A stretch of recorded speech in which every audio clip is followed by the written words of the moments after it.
It's 11:59 at Gun Owners Radio, and this is the Penn Patriot, music and the truth until dawn. Right now, I've got a few words for some of our brothers and sisters in the occupied zone. The chair is against the wall. The chair is against the wall. John has a long mustache. John has a long mustache. It's 12 o'clock, Americans, and another day closer to victory. And for all of you out there on or behind American lines, this is your song.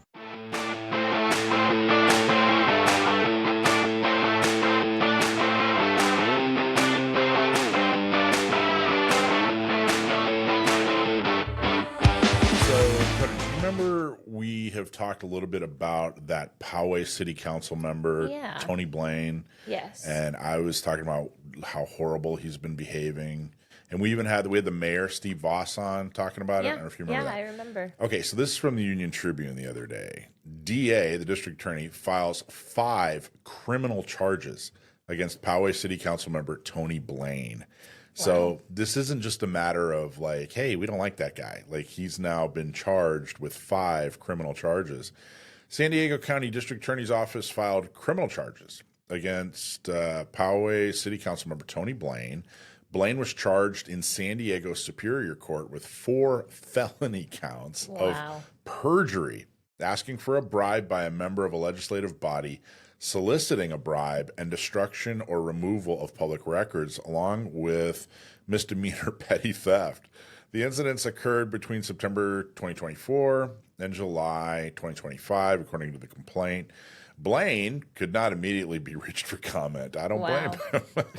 I don't blame you, guy. You FO'd and or F8, you F8 and FO'd. Yeah. So, and it's interesting because while you're hearing about what he's doing, you kind of wonder, like, hey, is this a political thing?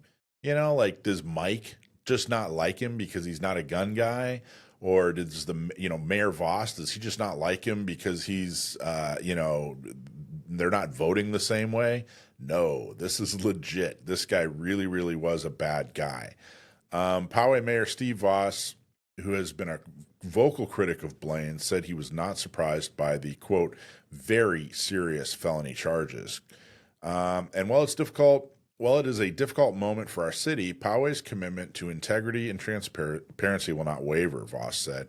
We'll let the justice system do its work, and we'll stay focused on serving our residents with the honesty and respect they deserve. Anybody that knows Steve Voss to any degree, the guy is really, really committed to Poway. Just really loves the city and loves being the mayor of the city, and not for his own ambition, but he really, truly loves his community. It really, truly comes across. And he's not one of these flashy guys who likes to make a big deal out of nothing. Right. In fact, sometimes it's frustrating. Sometimes I get frustrated with him because I want him to make a big deal out of something. You're like, come on, let's get a little more excited about this. Yeah, this is, whatever. And he's like, you know what, let's work on it a different way, and let's try to. And this one, he really stepped up and kind of, I'd say uncharacteristically, was very vocal. He definitely doesn't like to air the dirty laundry, but this was such a serious issue. The charges come about a week before a November 4 special election in which voters in Poway's District 2 will decide if Blaine should be recalled. The recall Tony Blaine effort is being led by former council members Anita Edmondson and John Mullen, in addition to local businessman John Covret. The committee has made several allegations against Blaine related to public records violations, bullying, and harassment. He really was.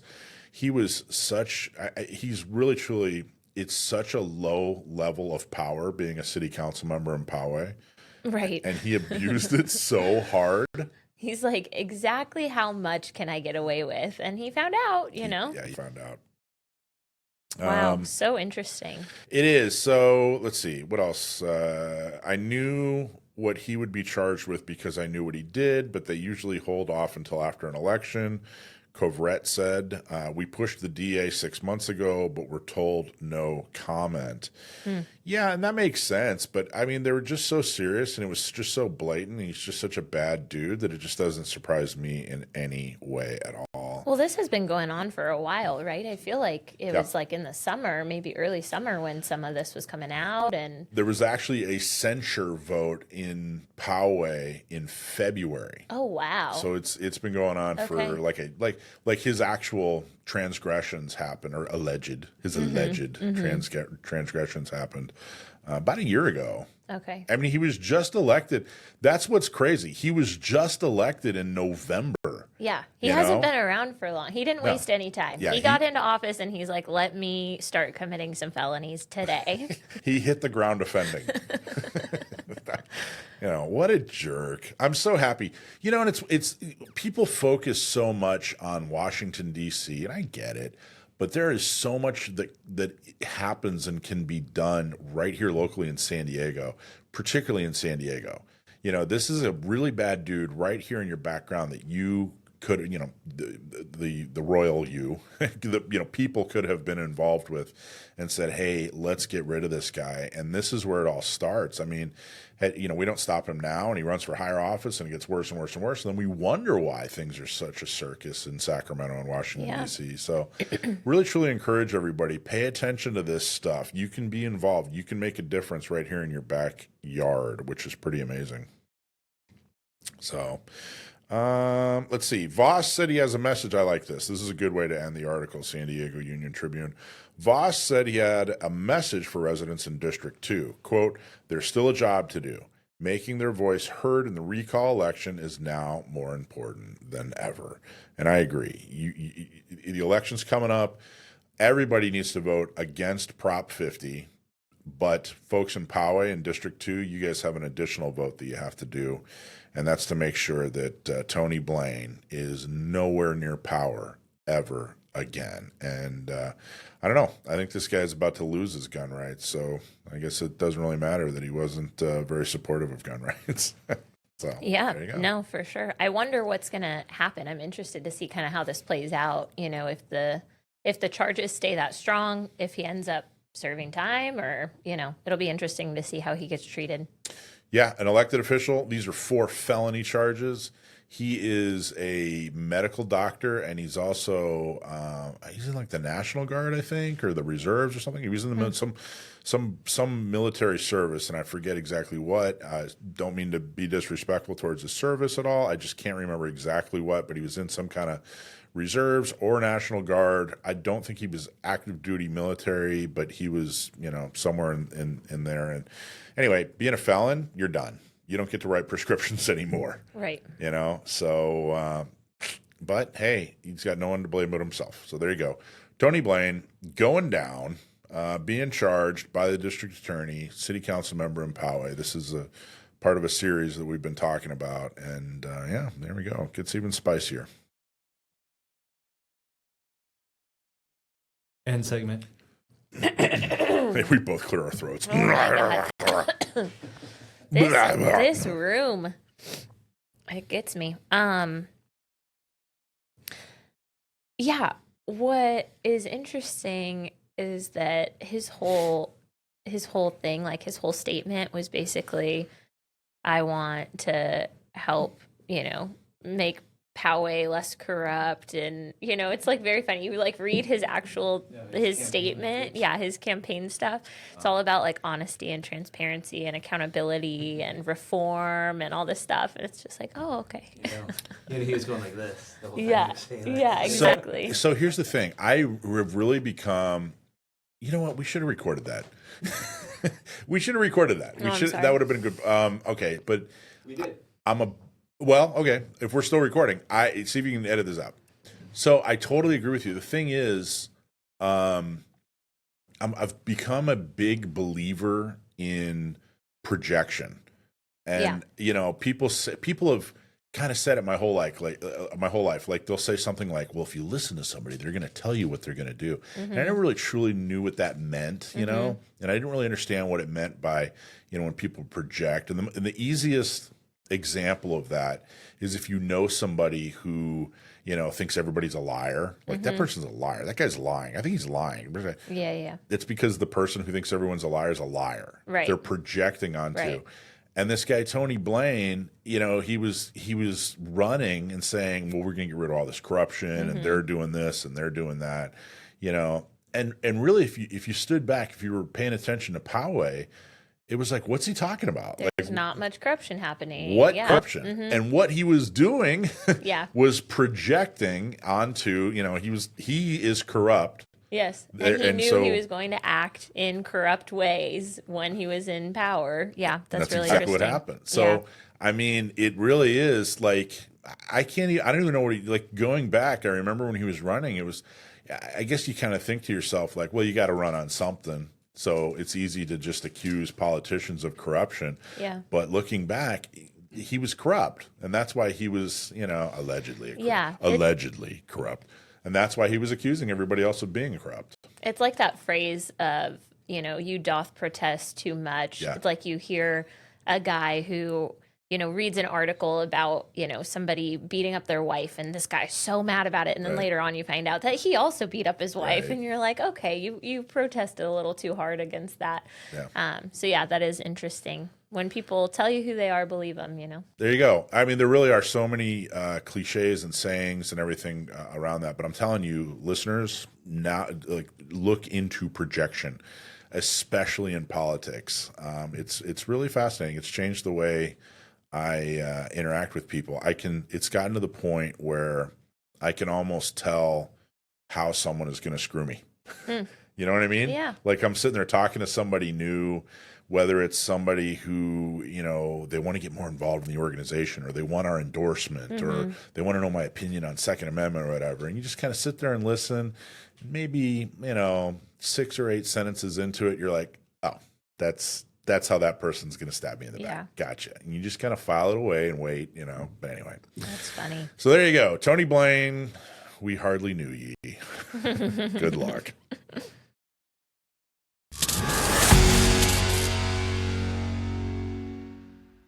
So the lifeblood of every organization is membership. We absolutely need membership. And you as a Second Amendment activist want to be involved. You want to help make things better. And we have a way for you to be involved, get involved, and stay involved. Look at our volunteer page. If you go to sdcgo.org/volunteer, we keep it up to date, and there's always an opportunity for you to get more involved. Our bread and butter are our shooting socials where we teach people how to shoot. They've never had a shooting experience. Maybe they're brand new to shooting and they want to have a first-time shooting experience. You can help us do that. Or if you want to help spread the word, we have tabletops at different gun shops, at different events, and you can volunteer to tell people more about the Second Amendment, more about how to get a CCW, or more about being a member of an organization like SDCGO. The good news is it's super easy. We'll help train you. We'll help you get involved. We'll give you the opportunity to do good things. If you don't have the time to volunteer, there's another way that you can help too. We are always looking for folks to donate. And if you want to pledge $5,000 in this next year, we will have you on our show as a guest host. So come join us in the studio. We would love to have you here for one episode, and that is for a price of $5,000. $5,000 donation to San Diego County Gun Owners gets you a guest host with me and Dakota and Alicia, and you get to talk about whatever you want to talk about, and you get to do whatever you want to right here on Gun Owners Radio. So thank you so much. Whatever you do, just do a little bit more than you did last year and help us defend and preserve the Second Amendment right here in your backyard. So when you're using it on your firearms, because it takes about 3 cleanings, so I like to say it's a clean shoot, clean shoot, clean shoot process, much like seasoning a cast iron skillet. So you're going to field strip your firearm, break it down, and then you're going to put our product on piece by piece by piece, covering the entire firearm. Then you're going to take the barrel, you're going to clean the barrel inside of that, and then you come back and you wipe it all off, and you're done. It's that easy. Remember, seal one and done. So it might be surprising if you live outside of California to know how popular AR pattern rifles are in California, but I've seen it firsthand. And if you live in California, I don't think you know a gun owner who doesn't have an AR and isn't looking to purchase their next AR or looking to build an AR. I really do think that there's something to be said about anti-gun states, that the gun owners in these states seem to get really into it. Even more so maybe than gun-friendly states, but that's just a theory of mine. So one AR manufacturer that's extremely popular and very high quality is POF. So I wanted to have, and they're right next door to us in a pro-gun state. So I wanted to bring Jackson on and talk about POF. How are you, my friend? I'm doing good, man. How are you doing today? Good. So what do you think about that? How much do you know about sales in California? In other words, have you seen, is there a big influx of, are you able to track and say, hey, wow, we got a lot of our products going into California? Yeah, the interesting thing is, because of regulations dependent on the state, everywhere around the country has a little bit differing, this needs to be a certain compliant versus another. The interesting thing about California, it is one of the biggest markets for AR platforms. Now, over the years, things have changed, and we've done our best to accommodate it as far as what kind of restrictions there are. But as far as influx of like percentages that we do sell, it is a pretty high market. We do have a couple rep group guys out there that, Turner's is a pretty big one. But yeah, I would say it's a lot more common to be sending to these types of like restrictive states than most people would think. I think people would be surprised by that, but I really do see, to own a gun in California, you have to be passionate about it. And I don't mean just like a casual, like, yeah, guns are cool. I mean, you almost have to be a paralegal and, a certified engineer, to own a gun out here. So the people that do own guns are super passionate about it. They get super involved. And you definitely see a lot of, well, gee, if they don't want me to do it, if the government doesn't want me to do it, then I'm going to do it even though I'm not interested. So, who's the best around? And POF is frequently one of the top names that I hear from people as far as quality and what they like. And, I've never heard, you don't really hear, I don't think I've ever heard a criticism of POF. POF is kind of oh yeah, they're rock solid. You definitely want to look at POF if you're looking at a new AR. So how do you guys get to that quality? Talk about the history of the company and why you guys are so high quality.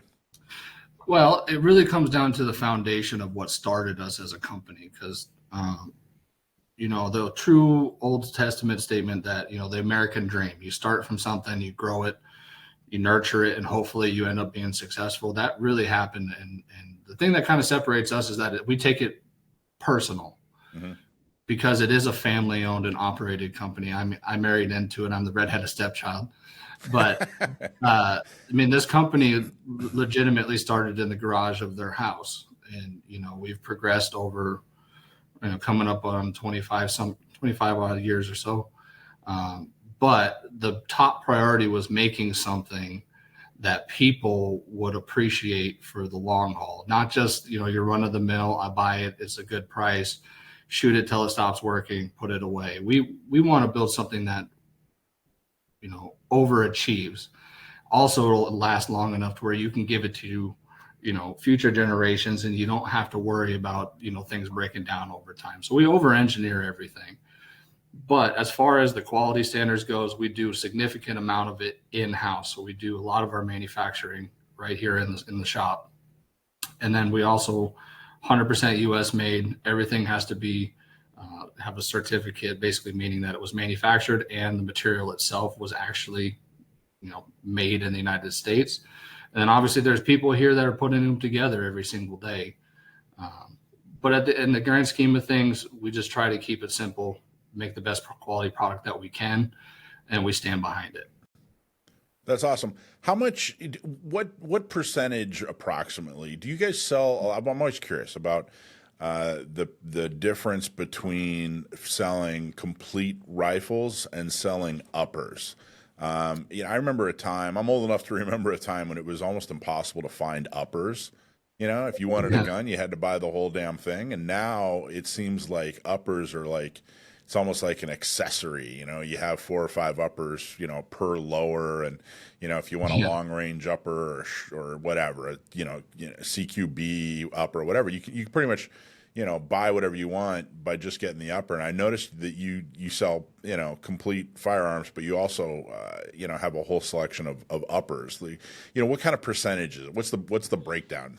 In reality, at least the way I see it, a lot of guys already have rifles, so they're going to have their lowers. They may not want to buy another complete rifle, but they also may like what, you know, this 10-inch or 16-inch or whatever barrel length for whatever specific purpose they're doing. But they also like the certain amount of technology that, you know, one company might offer over another. So it is a pretty big. I don't want to say the margins are huge, but I will say that, you know, we do sell quite a lot of just uppers themselves, but also at the same time, we sell a lot of just lowers as well, because we have what's called like a Gen 4 lower. So it's fully ambidextrous. Honestly, I think fitting in your hand, how it feels, everything is pretty user friendly. So we do see a breakup, but generally speaking, maybe 25%, if I had to put a number on it, something like that, 25%, you know, uppers, lowers compared to like complete rifles.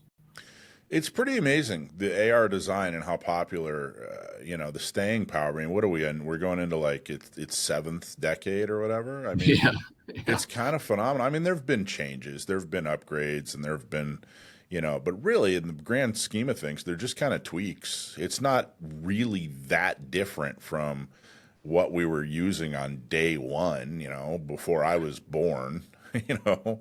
It's kind of phenomenal. What do you attribute to that? So the interesting thing is that when Eugene Stoner came up with the original design, there was a couple hiccups along the way, and I'm sure a lot of, you know, military veterans will confirm that. But the design itself is actually really rock solid, meaning that it's relatively easy to manufacture. But really, where you start getting into the hiccups is when they started shortening all the barrel lengths down, right? And then you started having gas issues and stuff like that. So then you started trying to mitigate those things, you know, with adjustable gas blocks and things like that. The thing that kind of separated us is that instead of just going into the adjustable gas block range, we were originally like one of the first piston gun companies to come onto the market back in the early 2000s.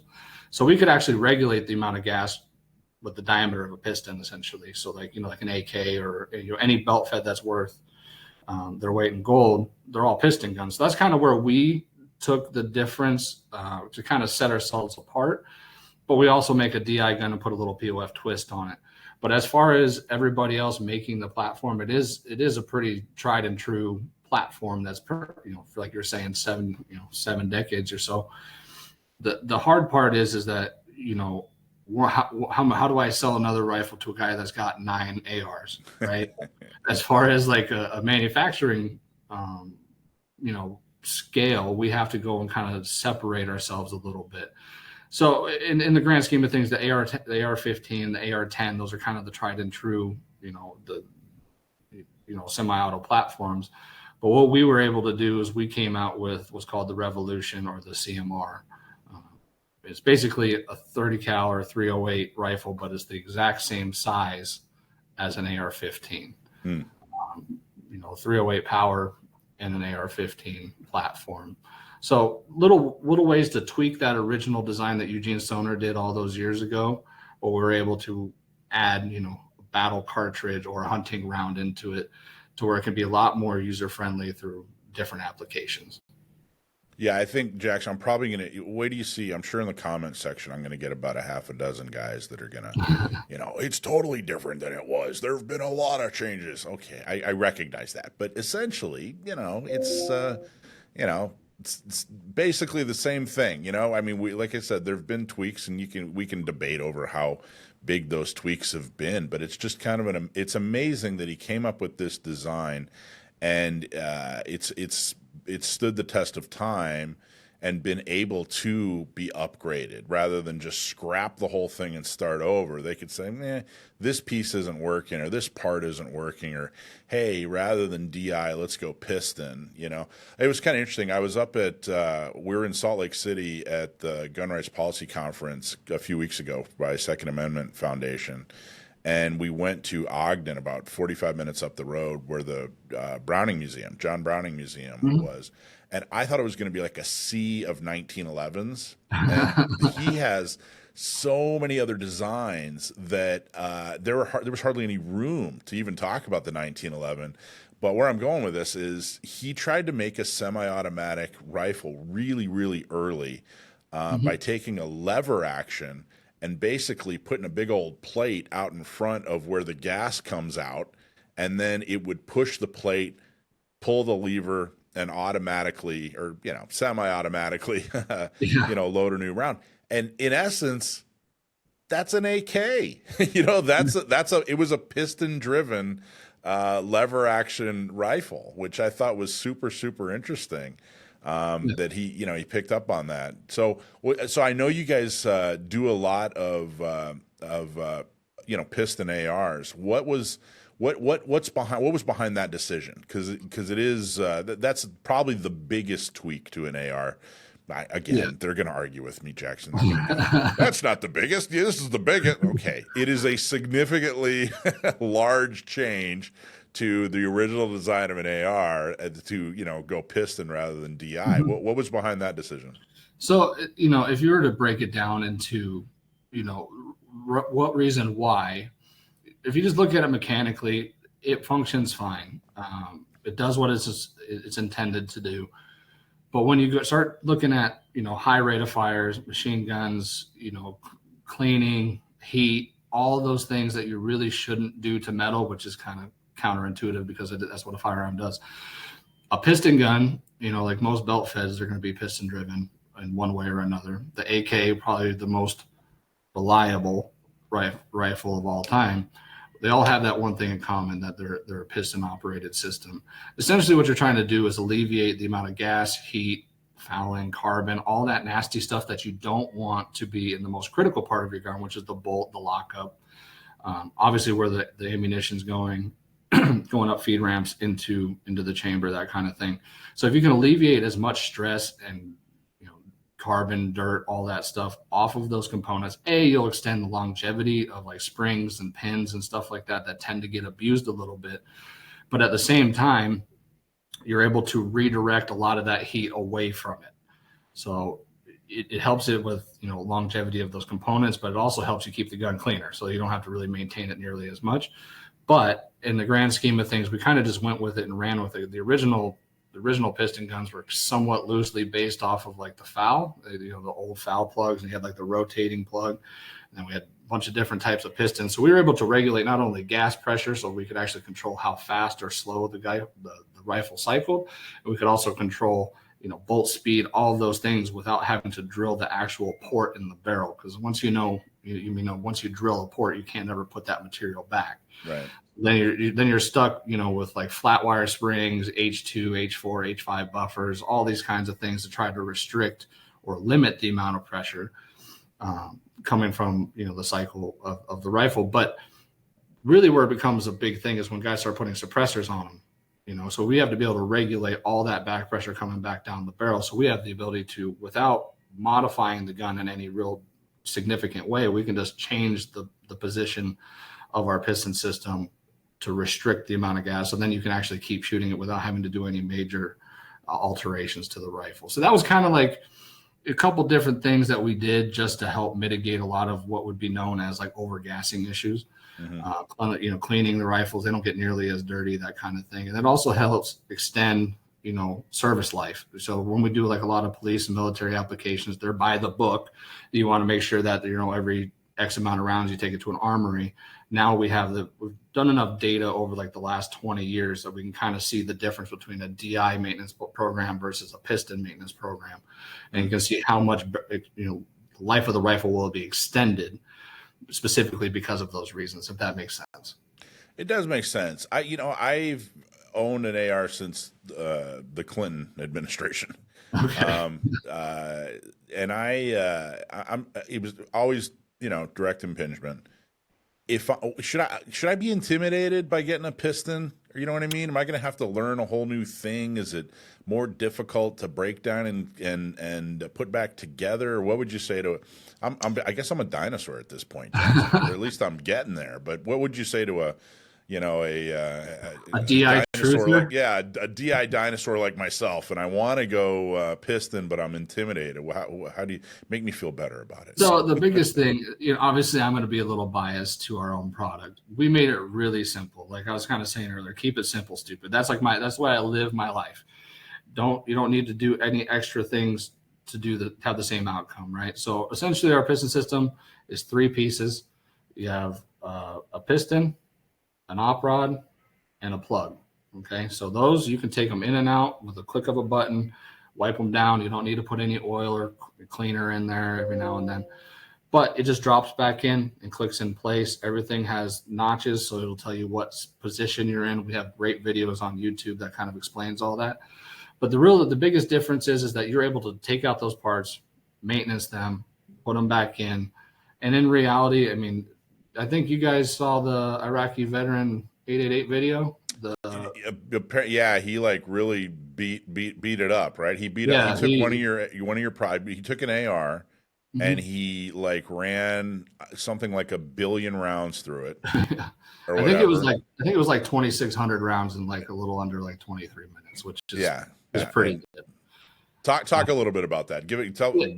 Be more accurate than I just was. Tell people. So it kind of falls into your previous question because it's really hard to explain like how heat dissipation works, how all that stuff works in comparison to like a DI platform where you have literally gas and all carbon and everything cycling back into the bolt carrier group, and that's what's cycling the gun, right? All we're doing is transferring the energy of the gas onto a solid component, and then that pushes the carrier and does the cycle. In that video, they also had like a thermal in the top right corner. They had like a thermal camera going on the rifle, so you can see the hot spots. So you have the gas block, the barrel, and then you have the barrel or heat sink barrel nut, and then like you can kind of see the bolt going. If you look at them, you can see the temperature range change based on location away from the gas block. You can see that it goes really hot to slightly cooler all the way down to cool. That's the benefit of a piston gun. Now, granted, most guys aren't going to be out there shooting machine guns like that. Yeah. But my case still stands. It's good to know. It's good to know you can. It's good to know you can. But the philosophy is that you're keeping all that heat away from the most critical part of your gun. It's keeping everything a lot cleaner. There's nothing wrong with the DI platform. It's just a little bit more maintenance, and it gets a little bit more dirty, especially depending on the type of ammo you're running. But in general, the piston guns are a little bit easier to maintain. They don't get nearly as hot in your chamber. The upper, the carrier, all that stuff stays a little bit cleaner.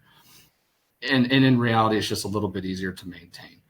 And you're also going to have the benefit of none of that gas coming down into your chamber on your bolt and all that. That's essentially going to be the 2 main differences between the two.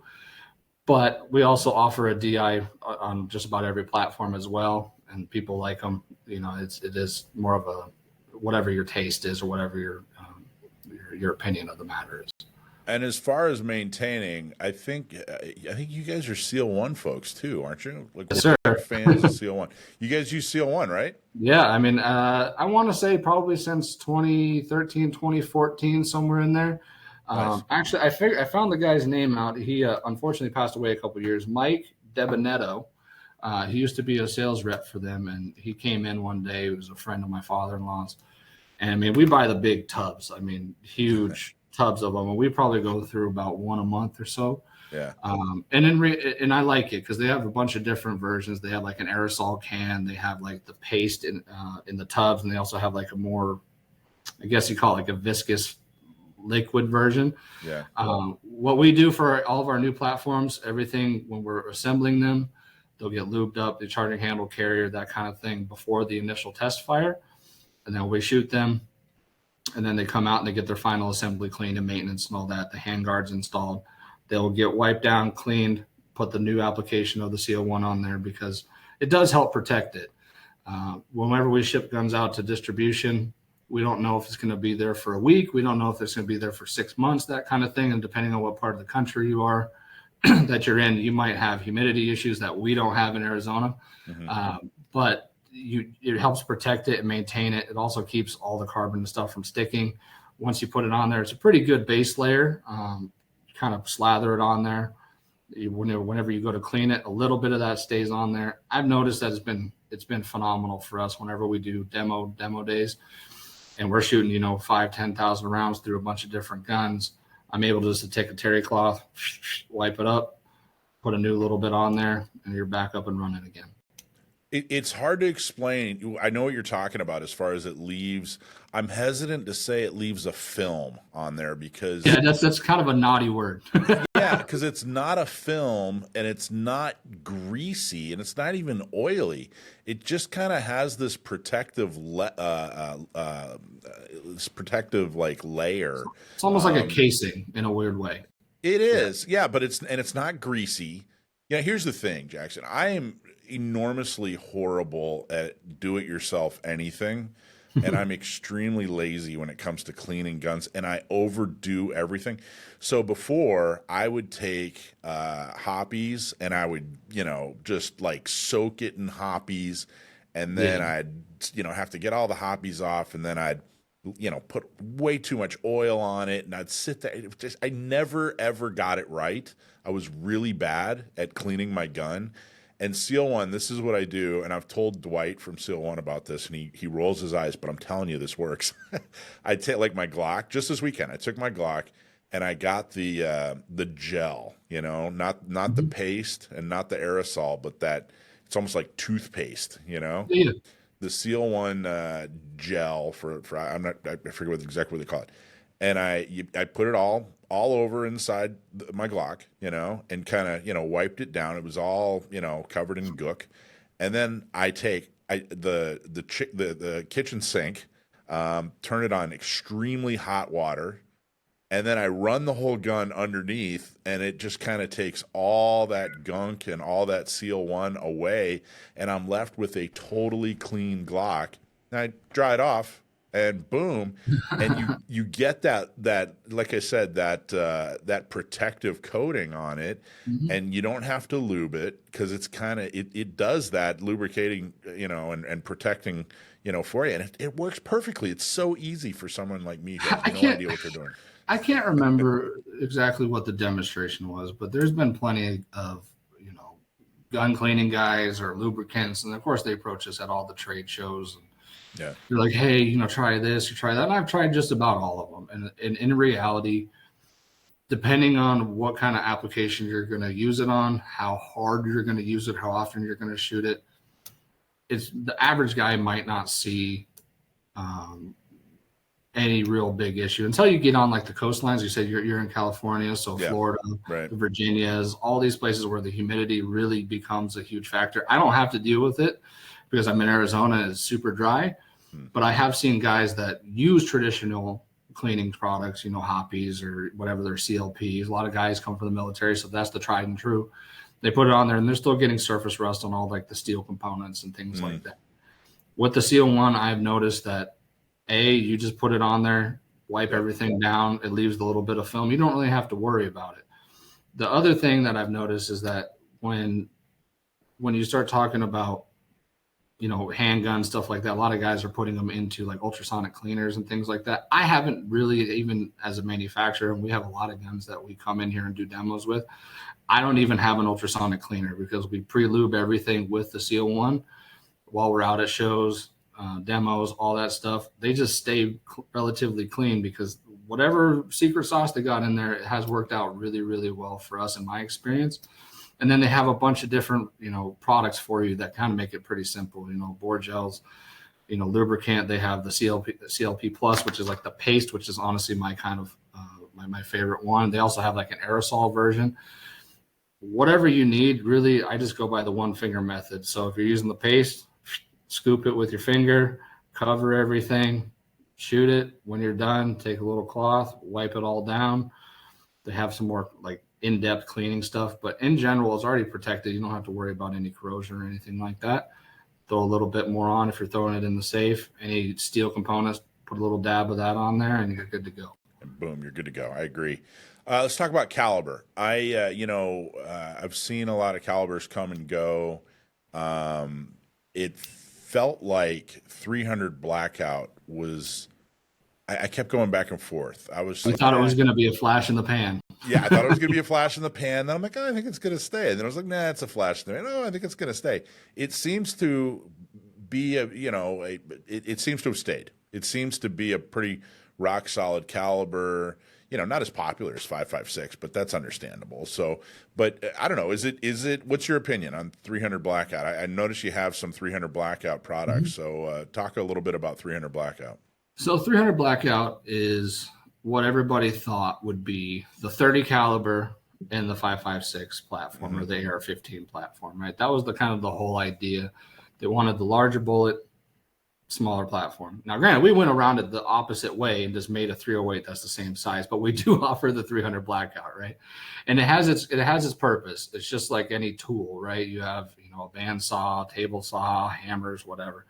They all have a purpose. It just really depends on what your purpose is, right? So you're not going to be a long range, 800 to 1,000 yard guy with 300 blackout. It wasn't designed for that.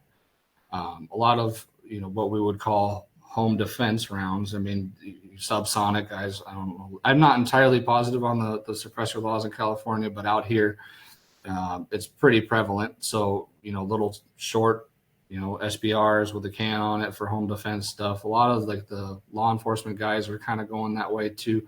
They're very traditional with their 5.56, like their patrol rifles, but like a lot of their SWAT team guys are even going back to like 9mm. It's very interesting because there are trends where you'll see, like, it used to be the 6.8 that was a flash in the pan. Then you had like the 224 Valkyrie. Now you're getting into like the 6 arc. So they're kind of what I would call like a novelty round. So guys are finding a purpose for the caliber, whereas the 300 blackout kind of came in for that reason. You wanted what's called 200 yard gun, 250 yard rifle, but depending on the platform, the type of ammunition you're running, it has a multitude of purposes. I know guys are doing a lot of hog hunting out in Texas with 300 blackout short guns. They're a lot of times they're hunting out side by sides out there because it's private land. But I do like the caliber. I wasn't a big fan of it before, just because you do run the risk of chambering a 300 blackout in a 5.56 gun because the head spaces are very, very close. And I've had a number of them come back to me for repair. I don't know what happened. My gun blew up, but they are very similar. And that's the only, I would say, the only thing that concerns me a little bit about it is that negligence or getting comfortable with it. You kind of get into those little scenarios. But as far as the platform goes, it's a pretty sweet little round. I wouldn't say it's I don't think it would overtake the 5.56 if I had to put a bet on it. Yeah, I don't think so either. Not anymore. Like maybe a few years ago, some folks would try to make that case, but it definitely, it seems like it's here to stay, but it's not going to, I don't think it's going to overtake 5.56. But yeah. I actually have a 5.56 upper, but then I went and got a 458 SOCOM upper. Okay, yeah. And the reason I got a 458 SOCOM upper is because one day, Jackson, I was looking at my magazines for my AR, and I realized I've been wrong all these years. I thought I had 30-round 5.56 mags, but it turns out I have 10-round 458 SOCOM mags. So I was totally wrong. And once I made that realization how wrong I was about my magazines here in California, I had to go out and buy a 458 upper. So I like it. It's kind of neat. It's it's a novelty round, like you said. Well, that's the word right there, novelty round. Now, I mean, a lot of guys might be up in arms about it because I understand the applications and purposes of it. I mean, it really is just going to be dependent on like what you want to do. Realistically speaking, we've done a few of them. We've done like a couple little small runs of them. It's just not as popular as we thought it would be. So we kind of, obviously we have to appeal to the public, and we're trying to, sell rifles that people want. Yeah. But at the same time, I get it. Like, just like, some of our other platforms that we've done, there's been guys that say, hey, why don't you make it in this caliber, or, 6.8 blackout, or whatever these, new calibers that are coming out. And it's like, it's really hard because I understand it's the hot new thing. But at the same time, is how many guys are actually going to go and buy it? That's the balancing act that we have to do. Where as far as the 300 blackout, if you don't sell 300 blackout, you're not going to be doing too good in business because a lot of guys do want it. You know what I mean? Well, So, it's like you said, it's the right tool for the right job. A 458 SOCOM is if there's a burglar hiding behind a refrigerator in your neighbor's house, you're going to need a 458 SOCOM, right? I mean, that's really what the tool is. So, but I don't know. It's just fun, and honestly, I did it for the magazines. That's really the real reason. Hey, I wanted to ask you. So, you guys do a really good job at messaging. I think that people can go on your website and see, what you've written about your history and who you are, and I think people can tell your values and tell what you do and why you do it, and you do a really good job. And like you said, you guys are a family-owned business. Recently, we've seen big companies like SIG mess up on their messaging with their P320s problems, and then Glock with replacing their entire product line. I think that they messed up with their messaging. I don't know. What do you as a company, like how do you approach messaging when you're in the firearms industry? You know what I mean? In the United States, you have customers in all 50 states.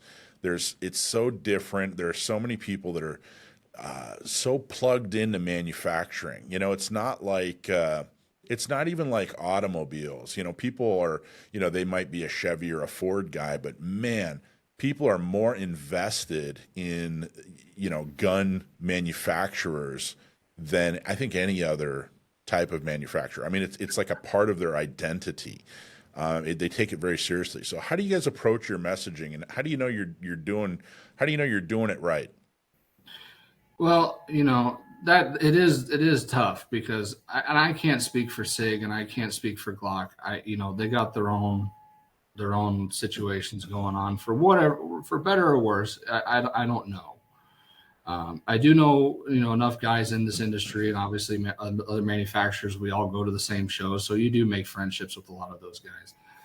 The thing that, I would say that kind of separates us is kind of like what you were saying. It is a family-owned and operated thing. So my father-in-law started this many, many years ago, and all of the kids started getting on board, and then. In fact, like I'm pretty sure my wife reached out to you, and that's the one who set it up. She's actually does all of our purchasing. We have Uncle John in shipping, Tracy. We're actually a female-owned company now, so she was always there. But once Frank passed, she stepped into those shoes. My brother-in-law Cody, he does he's our vice president, kind of like operations manager, and then I do all the production control in the back. The hardest part is, as far as messaging is we want to represent something that actually we feel good about. And what I mean by that is, like, you can even see this little photo behind me. It's actually a big, I don't know if you can see that. Yeah, absolutely. I mean, that's been one of our tried and true logos for many, many years. History was a big part of our, foundation. My father-in-law was really, really obsessed with American history, believes in the American dream and what, that flag stands for and what those people sacrifice. So for us, as far as doing the manufacturing side, we want to make a product that we stand behind. Now, well, the hard part is when you get into marketing, the internet's a tough place because a lot of the social media stuff, you can't post certain things, you can't say certain words, I don't want to say shadow banned, but it is hard for us to market because we can't do, commercials and stuff like that. But for us, it's value. We make a really, really good, high-end product. We stand behind it, and we want people to recognize that. Now, as far as like setting ourselves apart, it is a tough gig just because we don't necessarily have, the largest marketing budget. But with what we got, I think people really grab a hold of it because if you call, you'll get myself or another person on the other end of the phone, someone in the building that can actually give you, 2 cents of what's going on with your rifle. If you're having an issue or anything like that, we have actually pretty good customer support. Or if you want to call and say, hey, I'm trying to find a rifle, I can't find one near us, we'll place a rifle and we'll drop ship it to a dealer for you, or we'll find one at distribution. It's just really just making sure that we as people would treat our customers the same way that we would want to be treated. And it gets hard the larger the company, gets. But when you start talking about, companies in manufacturing that have, 300 to 500 employees, it's kind of hard to make that a true family atmosphere, as far as a company goes. But for us, it's really just, what our core beliefs are. We want to represent that every single day.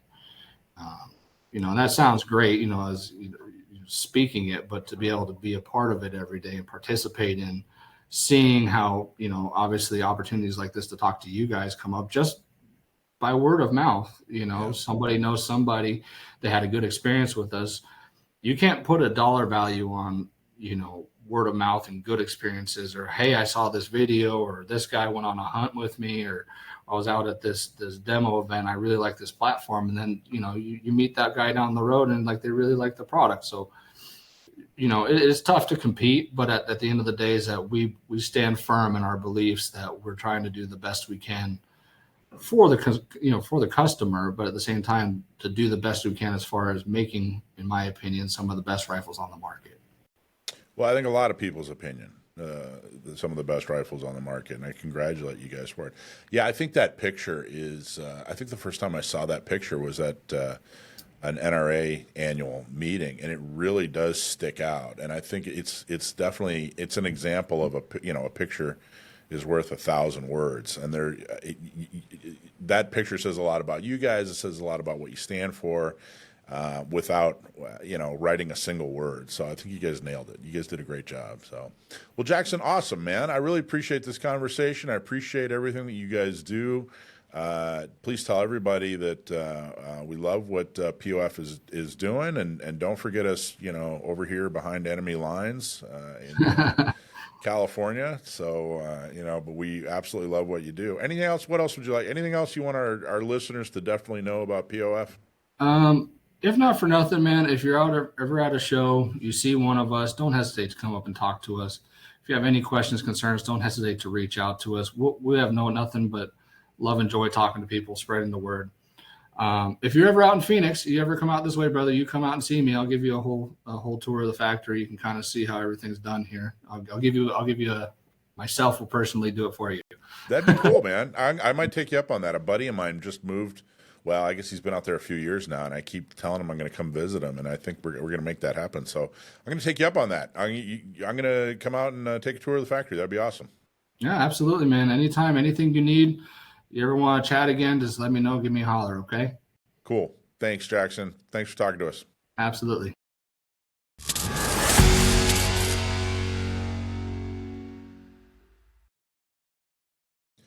So have you seen the meltdown of people on YouTube, especially over Glock? Yes. Have you? Yes, I have. It's kind of unbelievable. I mean, we had that interview with Bill Sack from SAF, and it was a very informative interview. And we speculated a little bit. We weren't quite sure, all right, what exactly do we think they might be trying to do? But man, my feed is full of people that are just, people are, it's like an emotional roller coaster over Glock out there. Yeah. I think, no matter what Glock did, people would be mad. Other people would be happy. There's always going to be strong opinions about these kinds of things, but it's been really interesting to see how much people care about what Glock does or doesn't do. Yeah, I'm watching people that are just like, they owe us an explanation. Do they? Yeah, okay. They haven't even said anything. The other thing I'm kind of surprised about is, we talked about this way back in April. We had a whole segment where we were like, hey, it looks like they're going to discontinue a bunch. Yeah. Now, granted, it wasn't as detailed as what just came out. And it sounds like they kind of got scooped by Glock Store.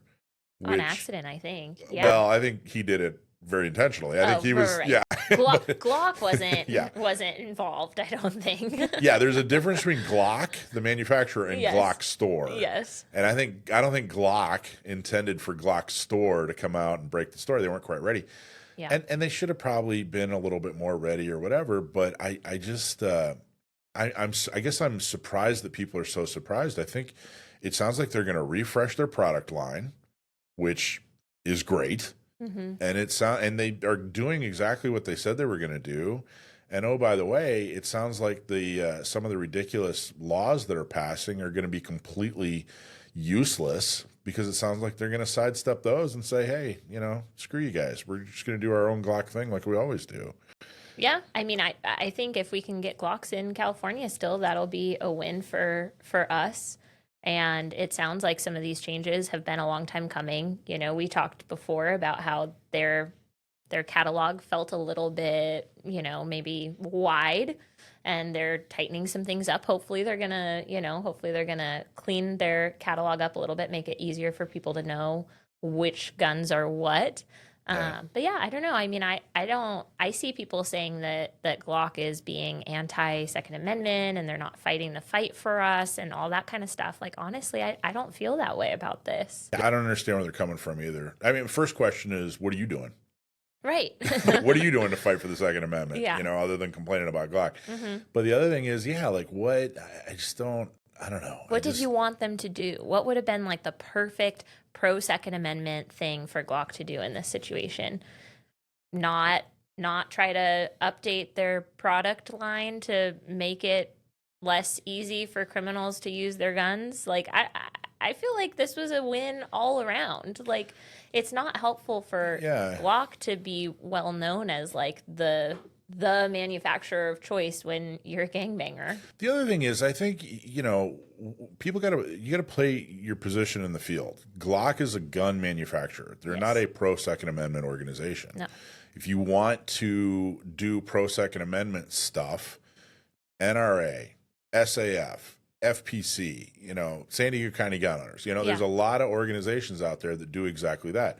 But manufacturers are good at business, they're good at manufacturing, hopefully. So let them let them play their position in the field and do their thing. But how many times have you clicked on a video this past week thinking, oh, this guy knows something about the new Glock version V? Right. And then you're about 3 minutes into it and you're like, this guy doesn't know anything about the V. Yeah. Like, nothing. He has no new information. I've heard a lot of speculation. I've heard a lot of guessing, but I don't think anybody really has information about it, and they're just kind of making stuff up. This is like in our world, this is like our days of our lives or whatever. This is our soap opera, Yes. Like we just don't have we don't get this level of drama often. So No, that's true. We need to fall apart over nothing when we can. So. Oh my gosh. Anyway, I don't know. I'm looking forward to the changes, and if I like them, I'll buy them. I own a couple of Glocks, and I'm not really in the market for a Glock, but if I like the changes, then I'll buy one. If I don't, then I won't. But this isn't an existential crisis. No, I think something I've heard Glock getting some criticism over is that they're stopping fulfilling orders in, is it November? November 1st, yeah. Whereas like the actual law was saying that as long as the firearm had been delivered to the FFL by January 1st, you could still buy them through June or July 1st or whatever it was, right? And so I've heard people say, well, they're making it harder for law-abiding Californians to follow this law and get their Glocks prior to January 1st, which technically is true, but I will say that I don't think that Glock's doing this intentionally to not make money, right? Like, they're a business, they want to make money. I think that they're hoping that by stopping the fulfillment of orders in November, that they're going to have this new version ready and able to be sold in California soon, is my guess. I don't think that they would intentionally be losing a ton of money. Glocks have been flying off the shelves. Everybody I know who works at a gun store in, San Diego area at least has mentioned how many Glocks have been selling and that they're pretty much out of Glocks at this point. So I don't know. I don't think that Glock's in the business of trying to lose sales. So I think they're doing this for some reason that they, obviously have Makes smart sense. people working for them who have decided this is the way to go. Makes sense. I mean, I got to tell you, my hope, and I have nothing to back this up, but my own intuition. But I hope that we end up with a cleaner line.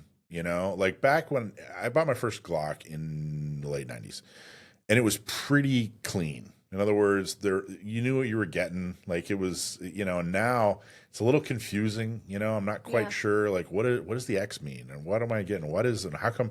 Should I get a 26 or should I get a? There's been, and that's fine. There's been a fair amount of experimentation, and hopefully they've now refined it, and they come out with a clean line. Right. And they come out with a line that everyone can buy in all 50 states.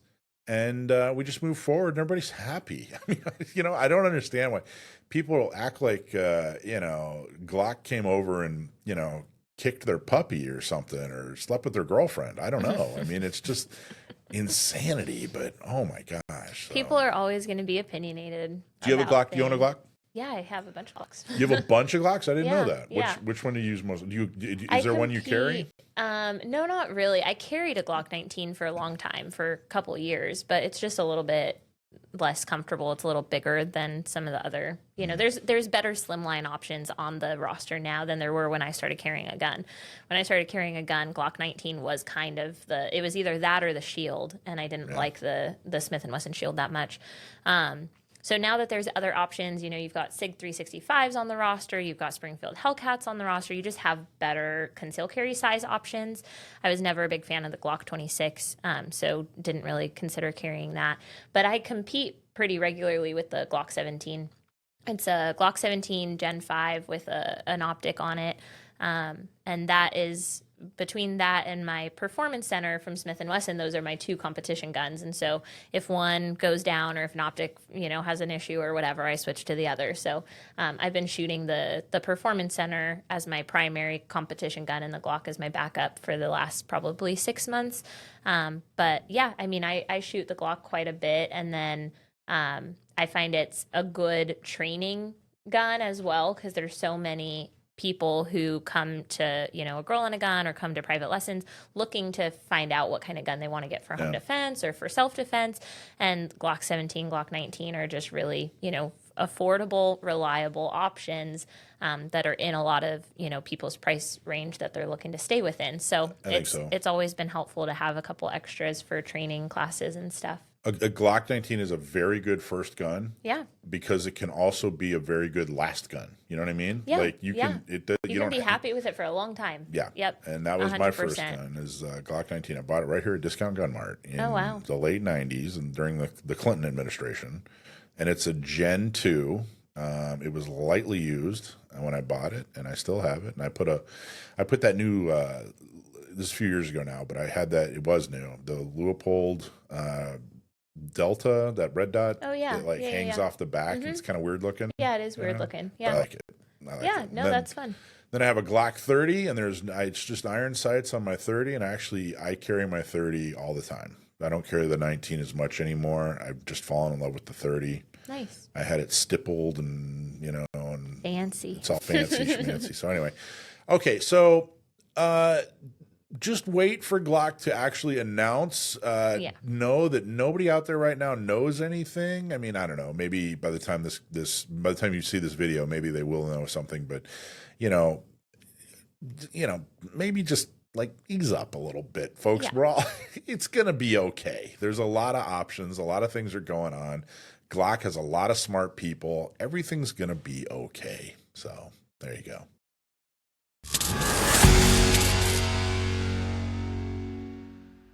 If you know a lady in your life who may want to explore shooting or sharpen her existing shooting skills, connect with like-minded women, or just have a fun night out on the range, A Girl and a Gun is the place to start. A Girl and a Gun is the nation's largest women's shooting club, created by women for women. With members in all 50 states and hundreds of partner ranges, A Girl and a Gun is home to the most credentialed team of female firearms instructors in the country, and we welcome shooters of all experience levels. If you don't have a physical chapter near you, join our e-chapter. You will still get tons of benefits and perks from being a member of our online chapter. Whether you're a defender, a competitor, or you just want a fun night on the range with the girls, A Girl and a Gun will give you the training, community, and support to reach your goals. Members enjoy exclusive discounts on gear and ammo, virtual training with top-notch instructors, and national events like our week-long training conference in Colorado, where hundreds of women from across the country come together for an unforgettable experience. Here in San Diego, our chapter is one of the largest in the nation, hosting monthly girls' night outs, range days, and classes designed to build skill and confidence in a welcome and empowering environment. So whether you're brand new to firearms or already passionate, find your tribe at agirlandagun.org. That's agirlandagun.org. And don't forget to look up your local chapter to get involved today. So our next guest had an interesting conversation with law enforcement, and it led to a subject that I think we want to talk about, and he's the perfect guy to talk about it because he's had firsthand experience, and he is a Second Amendment attorney. So I've asked CJ Grisham to come on the show. How are you, CJ? I'm doing well. How are you today? Good, man. Thanks for taking the time and talking with us. I really appreciate it. First off, you're an attorney. What got you into the law? Being falsely arrested 4 times. Really? So you were not an attorney before, and then you decided to go to law school after being arrested 4 times?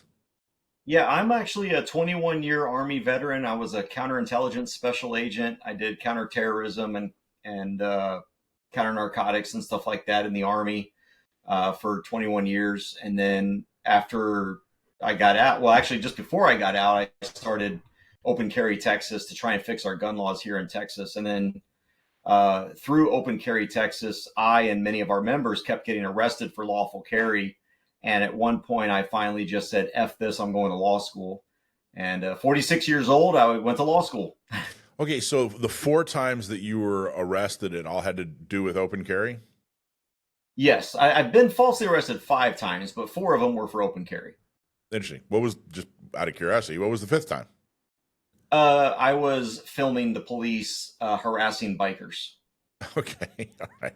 So all right. So you and law enforcement have an interesting relationship. Is that fair to say? Well, yes, and I'm retired law enforcement, which is the irony of it all. But yes. Yeah. So, okay. So you were open carrying. I'm going to ask why, but you don't have to have a reason why. But I'm just to set up context for the story. You don't have to justify why you were doing it. But what was the context of the story? You were open carrying a pistol, a rifle, and what were you doing?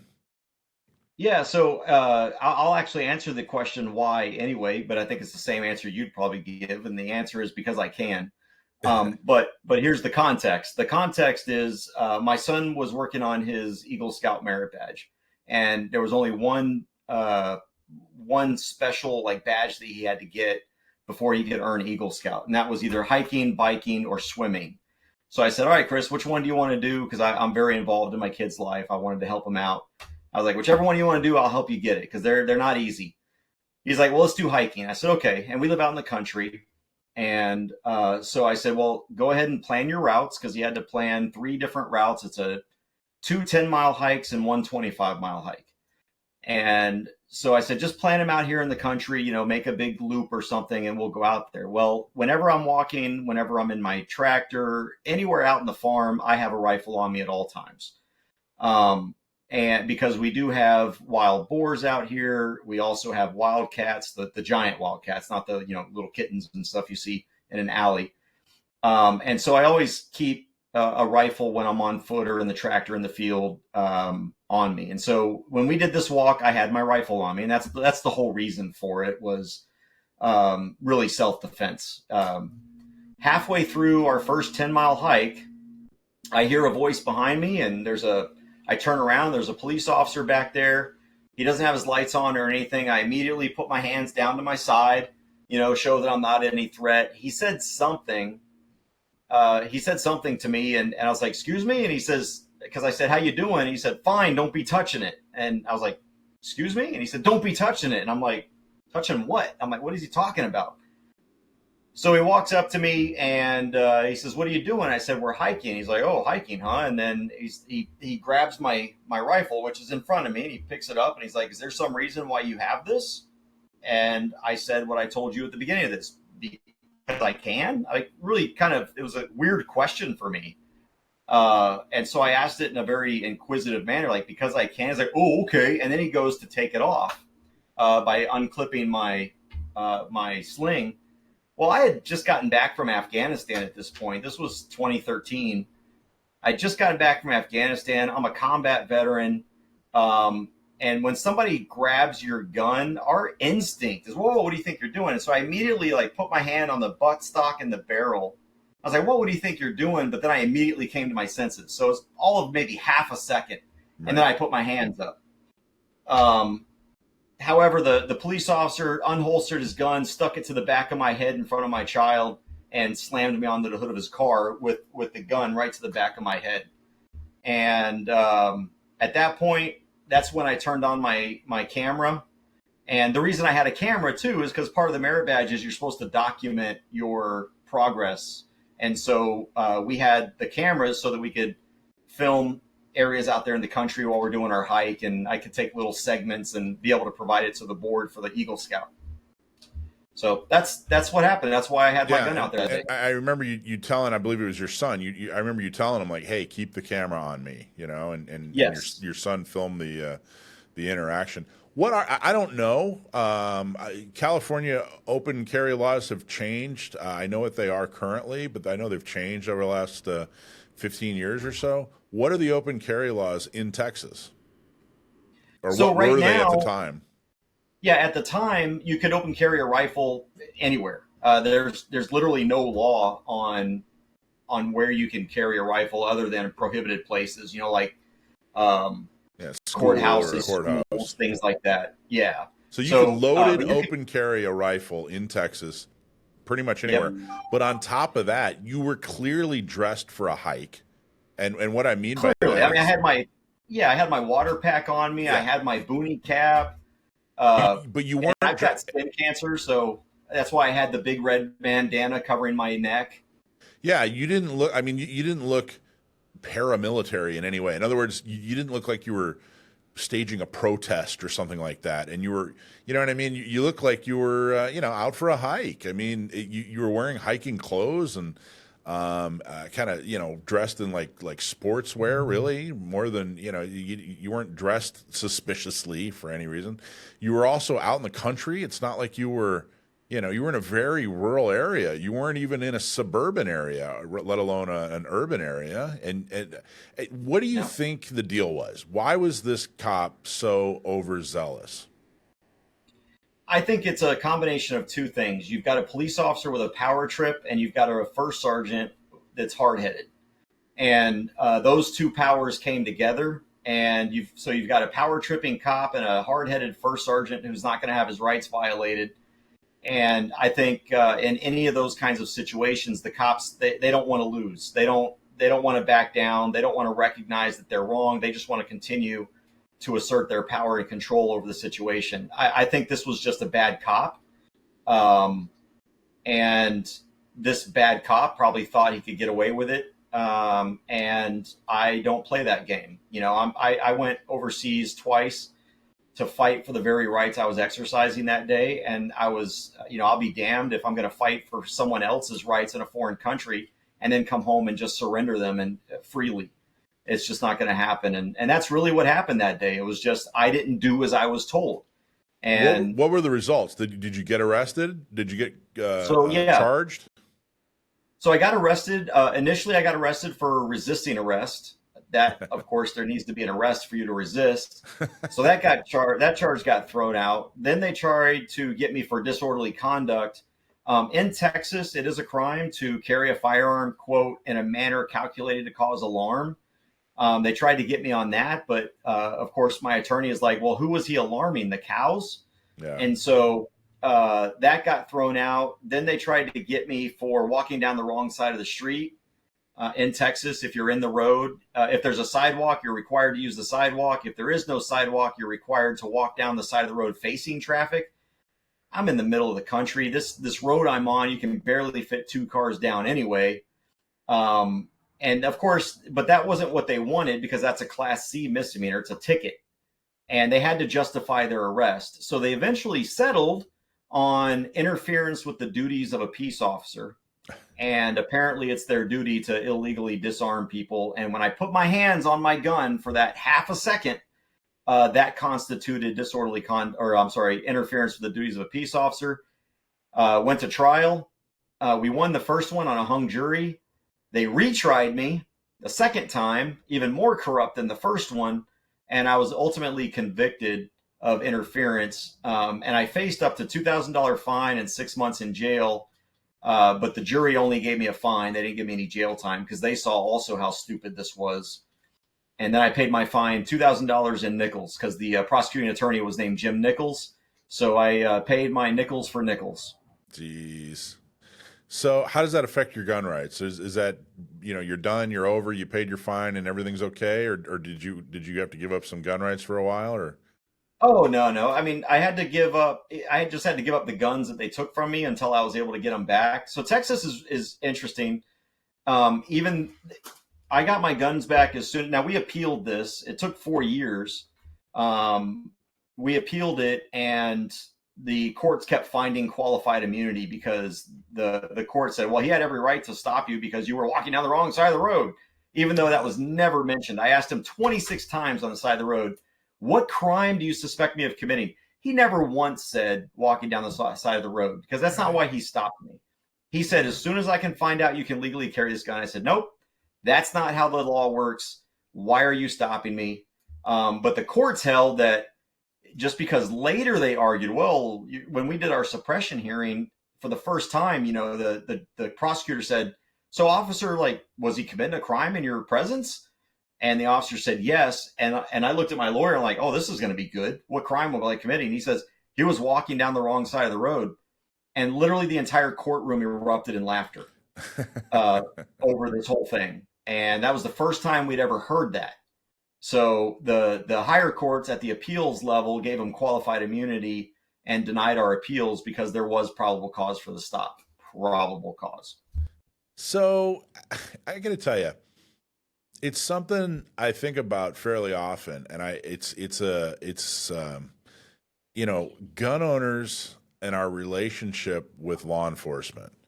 On the one hand, law enforcement is a subset of gun owners. If you take all the gun owners in the world, they're a subset of that group. But so are criminals. And you have shotgun guys and rifle guys and collectors and hunters and shooters and criminals and cops, and there's a lot of subsets. There's a lot of smaller groups in that larger group. But still, on the one hand, they're gun owners, they're fellow gun owners. On the other hand, they're the ones that are going to come take your guns when these horrible gun laws pass. And so many, in California anyway, so many horrible gun laws come down the pike, and they exempt themselves and then don't fight for us. And I just go back and forth. And it's also really tough to talk about cops in general, because there are so many great people that want to be good law enforcement officers and work hard and are good law enforcement officers. But there's so many that aren't. And it's such a tough subject. And there are gun owners, there are Second Amendment activists who are extremely pro law enforcement. And there are Second Amendment activists that are extremely anti law enforcement. And then there's everything in between. And I don't know, what are your thoughts on that? And I say this, what I'm about to say, a lot of people aren't going to like, but I want, this right here these are my retired, somewhere right there on the wall there. That's my retired badge and credentials on the wall right there, right above my shoulder. So I say this as a retired law enforcement, federal, but as retired law enforcement. I don't think any gun owner should blatantly, unconditionally support law enforcement. This back the blue stuff, if you're a gun owner, all you're doing is you're supporting your own demise. That doesn't mean that all cops are bad. I'm not saying that. I'm saying that there aren't enough good cops that it's not a danger to your rights. The police force is not a danger to your rights. So you should always suspect every single police officer that you come in contact with when you are lawfully armed, that person is going to try and disarm you, because even the so-called good cops will say, well, for my safety, I need to take your gun off while I'm talking to you, even if it's a traffic stop. That's not a police officer that supports gun rights. The ones that I like, and they're out there, but I treat every cop the way they treat me. If you come at me and you're respectful, I'm incredibly respectful. But what we as gun owners need to understand is that law enforcement is an extension of government. Government is the biggest threat to your rights, every right that we have right now. The biggest threat is government. And law enforcement are government. And so you have to treat them with suspicion at least. I tell everyone, my clients especially, first of all, don't answer any questions. But second, treat that officer with the same respect he treats you. If he comes up and he's nice and he's friendly, be nice and friendly back. You don't need to do the F the police this and F you that and all that kind of stuff. Because if he's treating you with respect, treat him back with respect. We need to really get back to that mutual respect. But if a police officer comes at you and they're trying to disarm you, or they're trying to make up reasons to disarm you, that is not your friend. And you should be just as vocal as you are supportive. You should be just as vocal against bad cops as you are supportive for good cops. I come under just because of my experience and being in Open Carry, Texas, and leading this group since 2013 and seeing all the rest. And now that I'm an attorney, I'm even more jaded about law enforcement, because I can't tell you how many times I'm reading through police reports and I'm watching the body cam and I'm thinking there's two different cases going on here, because the police put on their police reports what they want a prosecutor to see so they can charge this person, or what they want a grand jury to see so they can indict a person. And the grand jury doesn't see the video of what happened. They can only go off of what's on the probable cause affidavit. And so I just don't think, if you are a gun owner, you should suspect as a danger and a threat to your rights every single police officer out there, until they give you a reason not to. Well, you know what I think is shocking for people, and I learned this firsthand, is I walk around, most people walk around knowing, hey, I'm a good guy. I don't break the law. I don't want to hurt anybody. I'm not trying to get away with anything.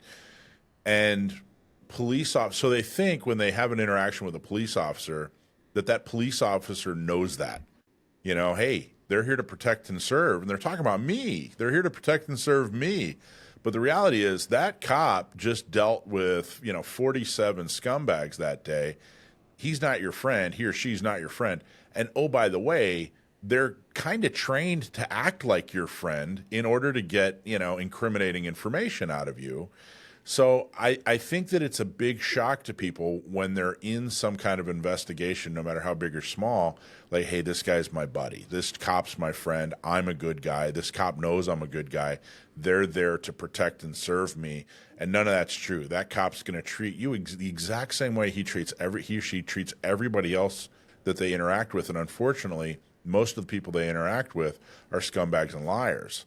So I think that realization, I don't think it has to make you too cynical towards cops, but I think it should definitely make you protective and cautious and uncooperative, and I don't mean adversarial, but I tell everybody, be professional, but never cooperative. You do not have to cooperate with your own investigation, or an investigation against yourself. And I like I said, I think people need to, I'm not saying be adversarial or provocative, but hey, I need to search your vehicle. No, I don't consent to any searches.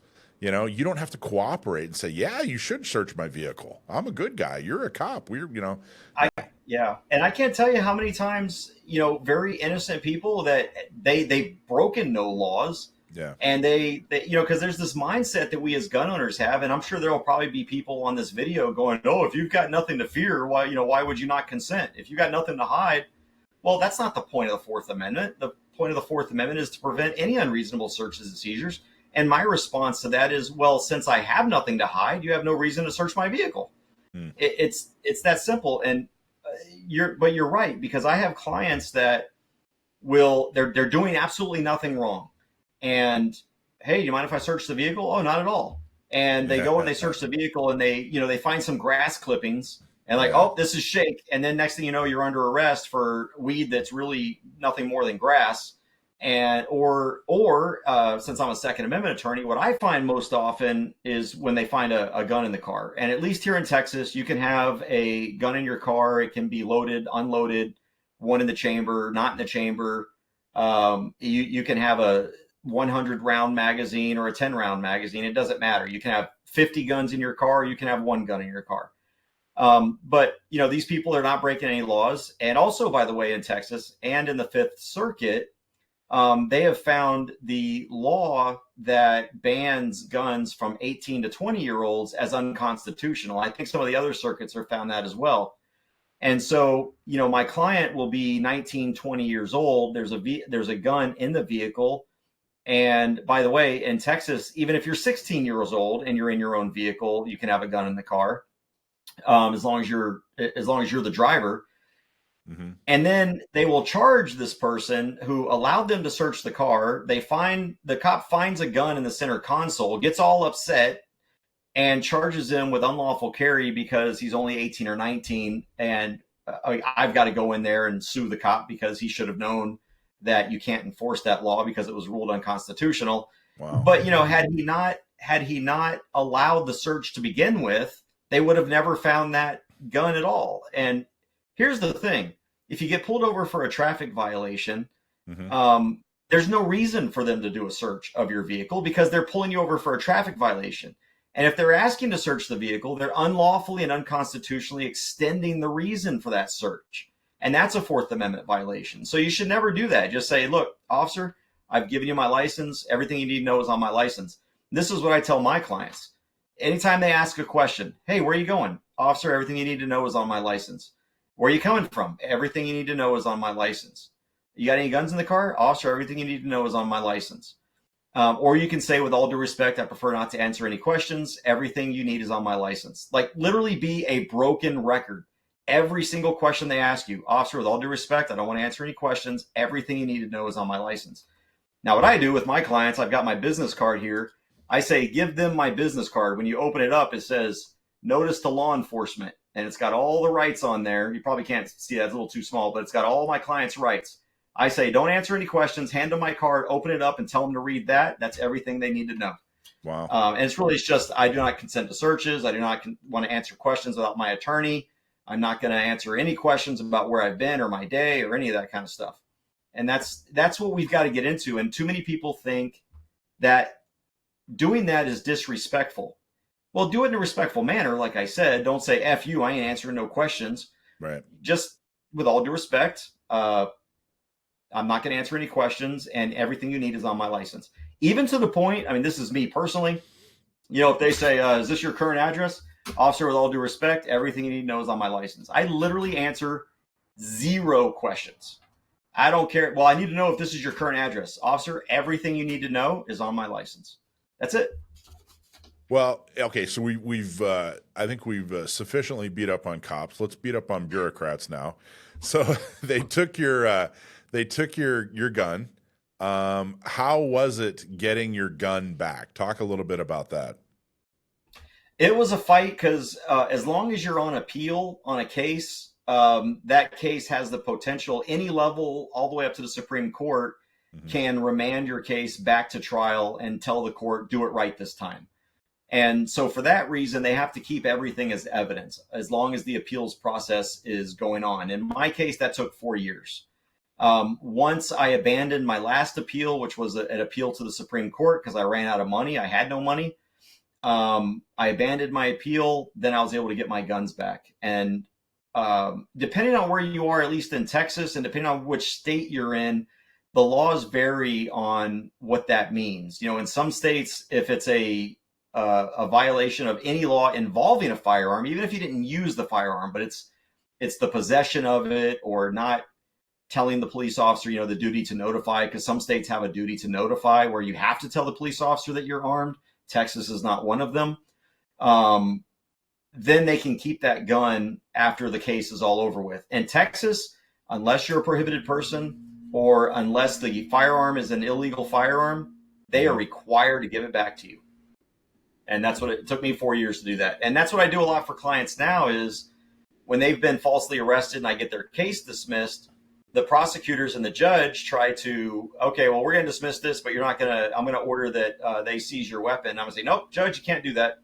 You have no authority to do that. Here's the case law. Here's the actual law that says you shall return the firearm. And that's how I get my clients' guns back. Wow. And that's one of the things that Self-Defense Fund does for their clients is they don't just defend you in court, but they fight to get your gun back. So talk about Self-Defense Network. What give us the lowdown, and what are some of the benefits and what they do? So Self-Defense Fund, it's exactly what it sounds like. It's self-defense. It's a fund for people who have to use self-defense, and then they end up either civilly charged or criminally charged. And it's really anything to do with, I take cases that are aggravated assault with a deadly weapon. I haven't done a murder case yet, although I've assisted with a murder case on self-defense grounds. But the bottom line is it's dangerous in America to use your gun and not be protected, because even if you don't face criminal charges, there are cases all over the internet. You probably remember a story, I think it was actually out in California, where there was a robbery of a convenience store, and the convenience store guy shot the robber, killed him, and then the family sued him for wrongful death because our poor boy, he didn't deserve to die. All he was doing was stealing. Yeah, at gunpoint. That's happened more than once. In fact, you remember the Hollywood shootout in the 90s? Yes. The two guys. Well, the family of one of the robbers tried to sue because basically the guy got shot, but he bled out and died because they couldn't get an ambulance to him. And so the family, his surviving family, sued because for wrongful death. Well, they couldn't get an ambulance to him because everything was shut down because this guy just robbed a bank and had a shootout with cops. Like, it was all completely 100% his fault, but the family still, decided to hire an attorney. So there's a lot of those stories. Yeah. I don't think it's specific to California, but California, we love our attorneys and our lack of self-responsibility. So yeah. Well, that's what Self-Defense Fund does, is they defend you. It's, people have heard of other companies like USCCA and all of that, and Self-Defense Fund is a little bit smaller to the extent that they don't do all the glossy advertising. It's $12.50 a month. It's unlimited attorney's fees if you have to defend yourself. It's and then up to $1 million in excess fees, like expert witness fees, scene cleanup. One of the things a lot of people don't realize is if somebody breaks into your house and you have to shoot them, it kind of gets messy, and it's up to you to clean up that mess. And there are a lot of cities and states have ordinances and codes that, when it's biological in nature, you have to have certain licensed or qualified people come and clean up that contamination. That contamination can be brain matter, blood, whatever, that's all over your carpet now, or your daughter's bedroom where the guy climbed through the window and started attacking your daughter. And they will pay for that scene cleanup as well as any defense if you're charged or if somebody sues you for that shooting. And that's all Self-Defense Fund does is litigation. They are a litigation firm. That's what makes them a little bit different than everyone else. You're not going to get, all these overpaid magazines, because a lot of the stuff that you buy when you get these other companies, you're paying for advertisements, you're paying for glossy magazines, you're paying for nice giant websites and magazine articles and things like that. Self-Defense Fund, all they do is they defend you when you have to defend yourself. And it's not just guns. If you end up having to use a candlestick, it's anything. If your guard dog mauls the intruder and they sue you, your guard dog is your self-defense tool. They will defend you. So that's what they do. So Self-Defense Fund keeps costs down by focusing on the primary thing, which is defending you if you're in some kind of legal trouble. The training and the flash and all the other stuff, you don't have that. You don't rely on that. You rely on word of mouth and the quality of work you do, and that's how you're able to keep it affordable. Correct. And they're good in all 50 states. They're good on the tribal lands. They're good in the U.S. territories. You don't have to pay extra to get all 50 state coverage. You don't have to have a license in order to be covered. And here's the thing: if it's about lawful self-defense. So let's say you're in a state where you're not allowed to carry a firearm into a bank, but you're concealing your firearm in a bank because you know that banks get robbed and you want to defend yourself if necessary. And let's say while you're in that bank with that pistol, and somebody goes to rob you and you shoot them, that's still self-defense. You're still covered, even though you're in a place where you're not supposed to technically have a gun, as long as that self-defense itself is covered, is a lawful self-defense.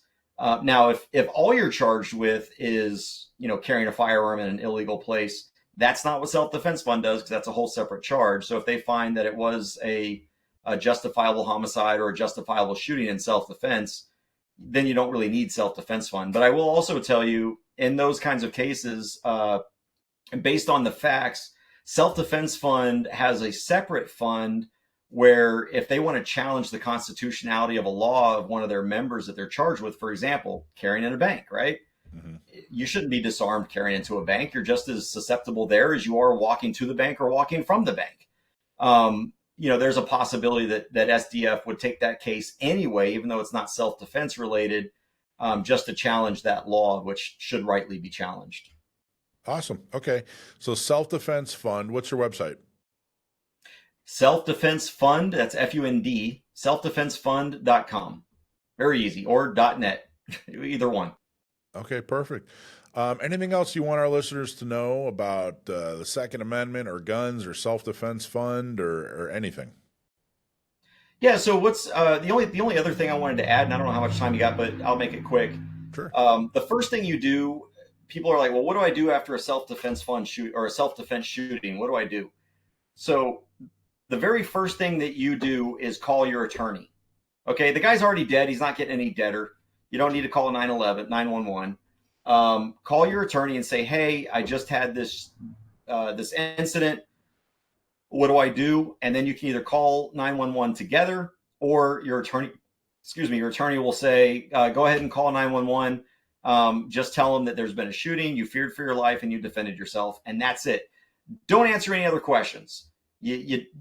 All they need to know, all that 911 needs to know is 911, I'm at this address. This person broke into my house. This person threatened me and I feared for my life. I shot this person. That's it. Don't go into any more details. That's all that they need to know. Anything else that you say can and will likely be misinterpreted and used against you. And remember, you always shoot to stop the threat. You don't shoot to kill. Now, hopefully that's the end result. But you never shoot to kill. You shoot to stop the threat. Talk about, why is that an important distinction? Well, because killing is a sometimes subjective, sometimes objective act. And if you try to show the intent to kill somebody without showing that there's a threat in that intent, that can be used against you, and that could go to your motive. Like, well, did you really shoot to kill them, or did you shoot them? I mean, because could you have done something else? And then you don't have to worry about all those questions, because when you say you shoot to kill, now you've got to answer all the questions and deal with the fact pattern of, well, what if you could have done something else? Whereas when you say that I felt threatened and I stopped the threat, that's it. You don't have to worry about any of that. You're talking about a threat, and then let your attorney handle all of that. But the fact is, the less you say, the better. And anything else you say, they're just it's gonna go to that intent, really. And intent is a really weird, difficult thing to prove in some cases, and in other cases, it's very easy to prove, because remember, intent is by what you say. The way to prove people's intent is, okay, what did they say? In other words, if I say, I'm going to beat you to death, and then I beat you to death, it's obvious that my intent was based on what I said, I'm going to beat you to death, and or what I did, I'm going to beat you to death. So even if I didn't say it, but I did it, well, now my intent is determined based on what I did. If, that's why you just don't say, I shot to kill, Gotcha. because killing's bad, but defending yourself is good. That is a often misunderstood distinction when it comes to using lethal force, but I think it's a very important one. The legality is extremely important. The morality is important too. I don't want to kill anybody. I Right. want to use lethal force until to stop a threat, to stop someone. If that means I use lethal force but they don't die, that's even better. I'm not some kind of macho hero, whatever. This isn't a movie. This is real life. So, I think both are important, the legality and the morality of it. So I'm glad you. Well, and everybody needs to understand, no matter how justified you are in shooting somebody, you have to live with the consequences of that shooting for the rest of your life. Ask any combat veteran. Anyone in combat who has had to shoot somebody deals with that every day of their life. They don't regret it. They did what they had to do. They were justified in doing what they did, but they still live with the fact that they had to take another human life. So make sure that that's exactly what you had to do to stay alive. Because when you do that, we all talk about, you hear it all the time from gun owners, like, oh man, two to the head and one to the chest, and it's all machismo, but when you actually have to do it, it affects you mentally, and people have to be prepared for that. Very well said. Did your son make Eagle Scout? He did. Yeah. Literally, I think he got everything done 4 hours before the deadline where he aged out. Congratulations to him. That's fantastic. Yeah, thanks. What's only Eagle Scouts have walked on the moon, right? Right. Exactly. Yeah. That's true. Yeah. So what an accomplishment. The PhD. What is it? The PhD of boyhood. So my congratulations to him. That's a great accomplishment. And congratulations to you for being such a good dad. I got to tell you, it's a team accomplishment. Mom and dad supporting is a big part of getting to Eagle Scouts. So that's awesome. CJ, thank you so much. Give the website one more time so people can check it out. Sure. It's selfdefensefund.com. And the email, I think, actually, I'm not going to give you the email. I think they changed it. I don't remember what the new email is.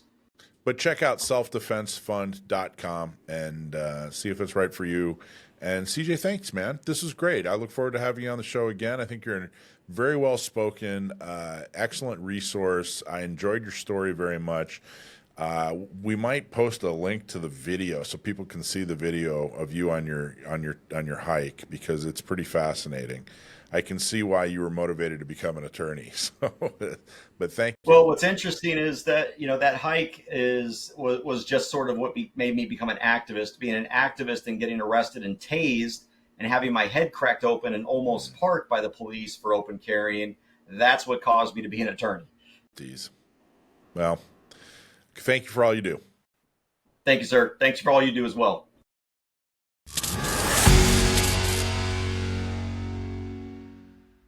This is brought to you by Cargo, cases and rugged gear outfitters in El Cajon.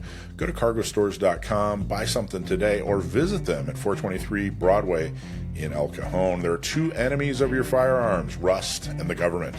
The good news is Cargo has your back on both fronts. As a proud sponsor, they're helping us fight to get more pro-Second Amendment officials into office, and their rugged cases help you keep your firearms secure and protected.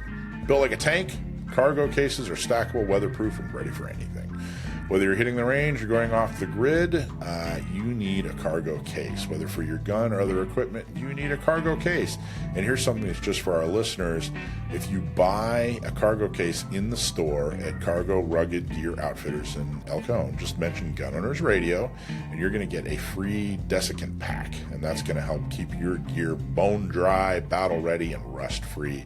Visit them at 423 Broadway in El Cajon. Great products, great prices, and uncommonly good service. Cases and Rugged Gear Outfitters.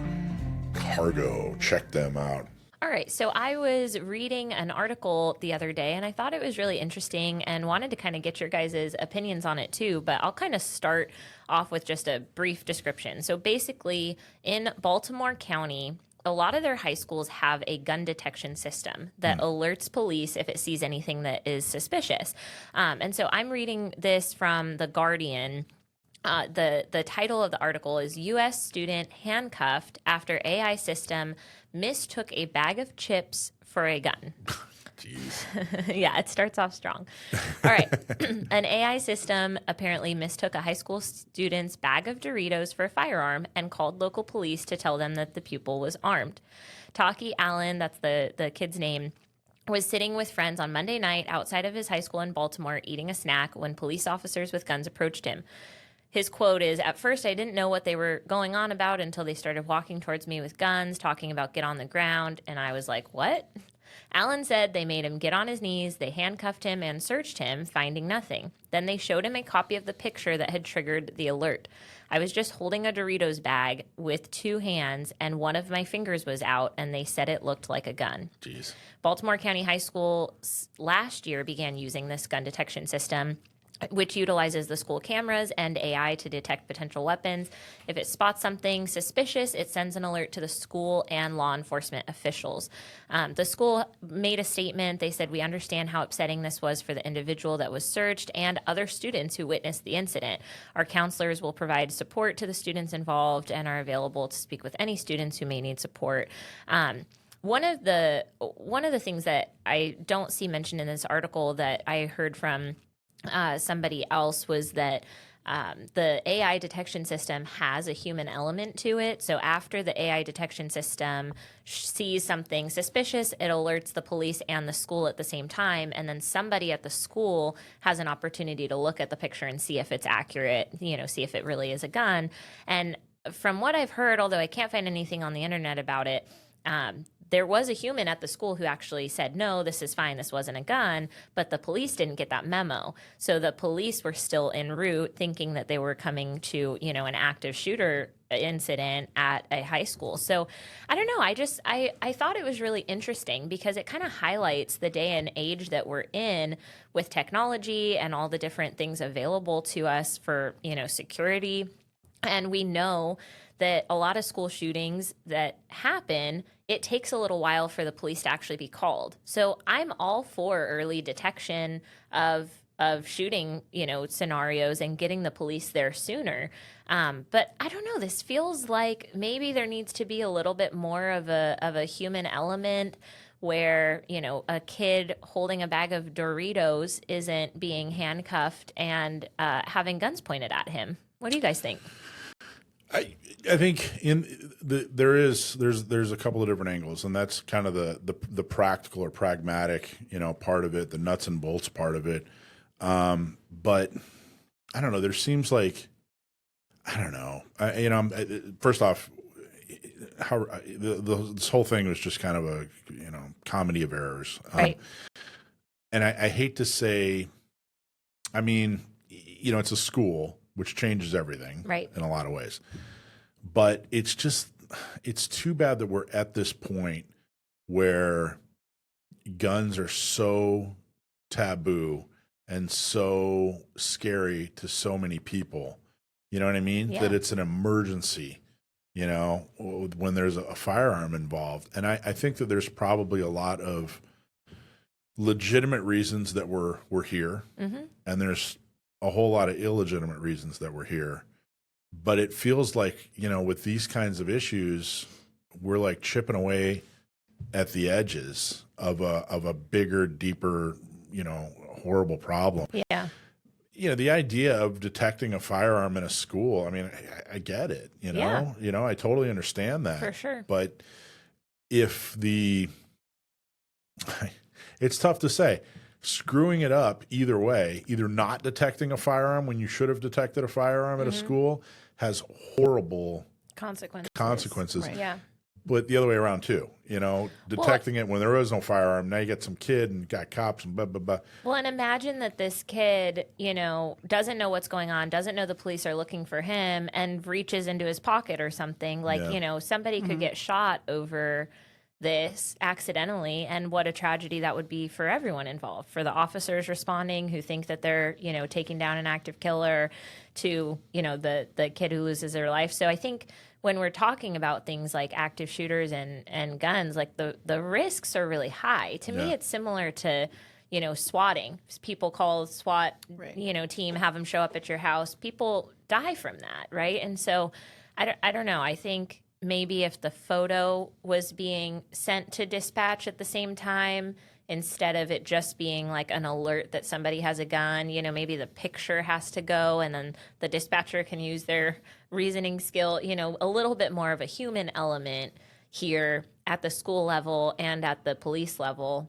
Well, I think that's an excellent idea and point, and I think that's extremely strong. I mean, it's also maybe not directly related, but this is why I don't trust biometrics. Right. You know what I mean? This is why I don't have a safe with biometrics, or this is why I'm completely opposed to a gun that relies on biometrics. I understand that it's different enough to be different, Right. but it's just kind of a reminder of, that stuff is so easy to fail. I was trying to find a picture to see if maybe it had been leaked somewhere online. Of course, I couldn't find it, Yeah, but I I did couldn't find either. a copy of a letter that was sent home to parents, and it just simply states that approximately 7 p.m. school administration received an alert that an individual on school grounds may have been in possession of a weapon. The Department of School Safety and Security quickly reviewed and canceled the alert after confirming there was no weapon. But of course, as we know, Police didn't there was get some that kind of memo. breakdown, right? Yeah. If they're going to have the system in place, they need to be responsible enough to have a fail safe in here. Do you think it's more dire that it was 7 p.m. or less? It was 7 p.m. Do you think that There's no mention of why. Why I was there? think Was there an event? They or- were waiting for football practice, I think is what I read in one of the articles, that the kids, I don't know that he was on a football team, but that there were kids gathered around waiting for football practice. But I guess, do you think that would give law enforcement or whoever is monitoring that, do you think that would make them more reactive because it's 7 p.m. and hey, what's somebody doing or something? Or do you think it would make it, or they're more reactive if it's 1 p.m. Yes, and 100%. because there's a bunch of kids there? Yeah. So you don't think they're like, hey, wait a minute, it's after hours. What the heck is that doing? Where if it were 1 p.m., they'd be like, oh, that's clearly a kid with, A gun, yeah. or with. Well, I guess we're And there's an talking about interview. AI, so. There's an interview with the kid too. He looks pretty young. He Yeah, seems pretty I young, was pretty thinking immature. he might have been pretty like young. a sophomore or something. Maybe. Yeah, he looks young. He doesn't He look is. like a senior. He doesn't look like No. he's 17, 18. But I Not don't know. that that you know, matters as far as having a gun or not. Right. But nobody Right. wants this to happen to anybody. But we do obviously care about stopping school shooters as early and as quickly as possible. We know that the 911 call does take a while to go out in a lot of these school shootings. So I'm all for speeding that process up. We just have to kind of, we have to weigh what are the risks that we're introducing by relying on, inhuman means. And then also when we have humans involved, humans make mistakes too. So either way, there's risk here. Yeah, I'm not a big fan, by the way, of kids have rights. No, they don't really have rights. Like, you're in high school, you know what I mean? Like, look, kid, you need to do what the grown-ups say. So I guess what I'm saying is I certainly don't – I'm not like – I think it would be – like, I would be more against this if it were like, at an office building, Yes, and, agreed. a 9 to 5 or whatever, and you had adults – than I am. I'm far more concerned about violating the rights of adults than I am of kids. So kids, violating the rights, like rights being used loosely, like you don't, we had Bill on last week, and he was talking about how when you're at a school, the barrier to entry for searching a vehicle or searching a locker or whatever is way smaller Right. than it is like if you're driving out in public as an adult. So yeah, I completely agree. Yeah, I guess I should phrase it like I'm far more receptive to the argument of violating rights when it's an adult than I am kid. Like, kid, you don't have rights. Come on, kid. Give us Yeah. the backpack, No, I see whatever. what I you're mean, I understand. You totally remember what Bill said about identifying somebody, and just because they're a gun owner means that you get to search their car, vehicle, whatever. But I don't mind monitoring kids, I guess Right. is what I'm saying. Right. Agree. Yeah, So- I'm all for camera systems and video detection and all that. I think it's a good thing. I would hate to see a tragedy come out of something that is intended to save lives, Yeah. All right. Well, cool. What do you think, Alicia? Absolutely agree. Absolutely agree. The whole idea of the technology's here to do some potentially great things. Yeah. But I don't feel that it's perfected to a point to where we can not have human eyes on it, right? And in a way that allows the humans to have an effect and as part of that response. So I think that was a problem point. It just sucks. And this is going to sound so Pollyanna, but it just sucks that we aren't, like, oh, hey, there's a person with a firearm. Firearms aren't a big deal. Nothing bad has ever happened with a firearm in a school, and therefore that person's probably a good guy because they have a firearm. But we're nowhere near that anymore. Right. And it's just really, really sad and tragic and too bad because statistically and anecdotally, gun owners and, people who go through the process to get a carry permit, they're pillars of society. And it's too bad that the thing that they use to protect their selves and their loved ones is also this tool that evil people use to to harm. So that part is sad, and I think it's kind of we're done. Like we're out of the genie's out of the bottle. I don't know if we'll ever get back to that place where we really truly should be. So anyway, cool, interesting article. Thanks, Dakota.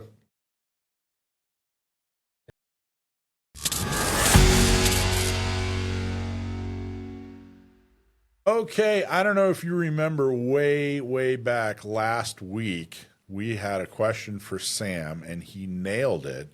And here we are a full week later, and we want to see if he can pull this off again. So it's time for everybody's favorite segment, Stump My Nephew, with Sam, the gunman, my nephew. All right, so you got last week's question right, and I think I don't remember last time you got one wrong, man. I think you're on a hell of a streak here late in October, going into the World Series. You're killing it. So we want to see if you can keep that streak up. We got another question for you. Are you ready for it? I hope so. What was last week's? It was on the revolver question. It was the Webley. The Webley. The Webley was the answer. The question was something that was answered by the Webley. Or no, the question was about the Webley. It was the United Kingdom that used it. That's great. All right. All right, ladies and gentlemen, you're in for a treat. Here we go.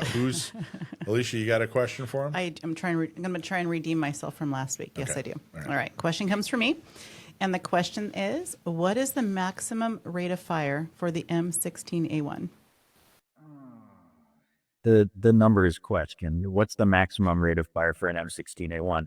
First off, do you know what an M16 is? Yes, I know what an M16 is. I could be a jerk and ask how worn out is it, and is the ammunition? I think I know what it is. I think I know what it is. The I'm gonna put it in if I remember correctly, It's brand new.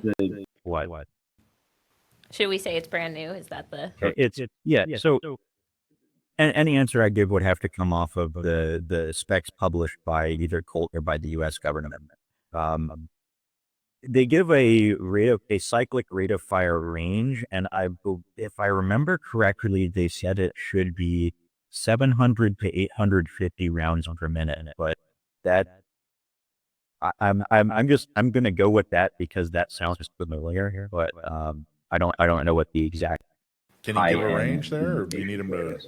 Range is absolutely acceptable, and his range is near perfect from the answer that I had actually All right, found read on the on answer. research. So just the range that I had is that the M16A1 has a maximum cyclical rate of fire of between 700 to 800 rounds per minute is what I had found on research. But yeah, he's got it.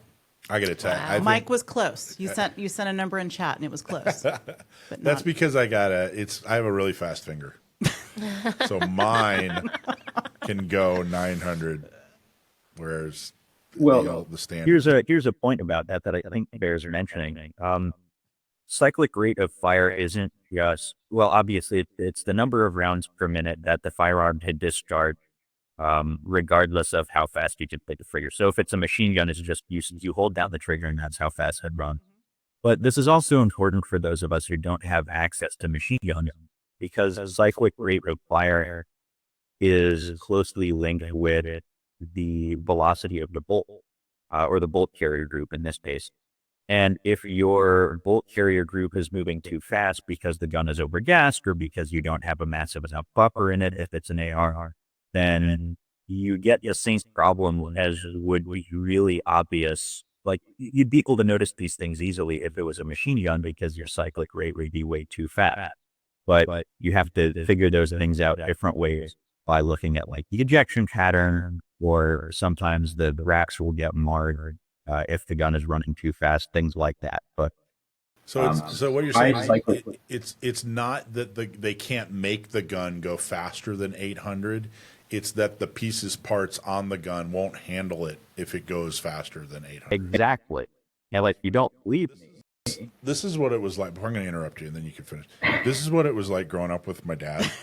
This is how I can tell that this kid shares the exact same DNA as my old man, because something like that would happen, and then I'd make like some kind of smart ass joke, and then my dad would well, actually, and then he'd give me like some kind of like, I'm like, I know, I was just I understand, I was just joking. Yeah. But then this is like a flashback. I felt like I was 14. Like dad reincarnated. Exactly. His grandfather, my father. He's still alive. He can't be reincarnated. Well, whatever you would put. See that? See what I mean? He just did it again. That's exactly what I'm talking about.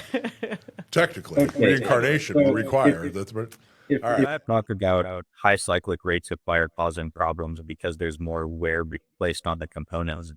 It took almost a decade to develop the M4 carbine. The U.S. military went to them in the early 80s, soon after the M16A2 was adopted, and they went, this is great. We want a shorter one for like rear epaulet troops. But so it doesn't take 10 years to cut down the barrel, cut down the gas tube, and make a stock that collapses. But it does take 10 years for Colt to go through and do a bunch of testing and have to redesign about a quarter of the parts inside the weapon so that it can handle the added strain of the higher pressure at the gas and the problem that outward. So they had to change the extractor spring, they had to change a buffer, they had to change a whole bunch of things to make the gun run reliably with more stress placed on the whole system. They managed to bring the cyclic rate of fire back down from the prototypes into a more acceptable range, but an M4 and M4A1 will still run faster than an equivalent M16, just because the system is getting pressurized more sooner. Wow, it's actually very interesting. Awesome job. Well, cool, man. For those who haven't seen Sam, he also does some really cool video stuff for Leatherneck Magazine. And I don't know, where do they find that on social media or the website? Is it Leatherneck Foundation? That stuff is all out on YouTube right now under the Marine Corps Association. Marine Corps Association. So do a YouTube search for Marine Corps Association, and you just recently took a tour of their museum. Is it like the official Marine Corps Firearms Museum, or what exactly was it? Well, let me give you the little bit longer explanation. The Leatherneck Magazine, which is one of my clients, has been running a series for the Marine Corps 250th anniversary edition of the magazine. And each issue focuses on a roughly 20-year time span in Marine Corps history. And for each of those, I did usually one, sometimes two-page spreads on whatever the most significant standard long arm of the Marine Corps was during that time period. And to tie in with that, they wanted to do a series of short videos breaking that down. So I was happy to do that, considering I had written these short little 2-pagers to begin with. And to do that, I collaborated with Marine Corps Museum. I'm friends with their arms and armor curator, and so he was nice enough to let me into their off-site vault in a secret, undisclosed location that has, gosh, I don't know how many hundreds of historic firearms and firearm components, manuals, sling and bayonets, also really fascinating stuff like that hardly ever see people like that. That's awesome. So you did some videos. He does some tours of the firearms in the museum, and it's actually very, very That's cool. super fun. I'll definitely check it out. Check it out. I think it isn't super highbrow. It's not like I wasn't doing any original research there, but it's entertaining.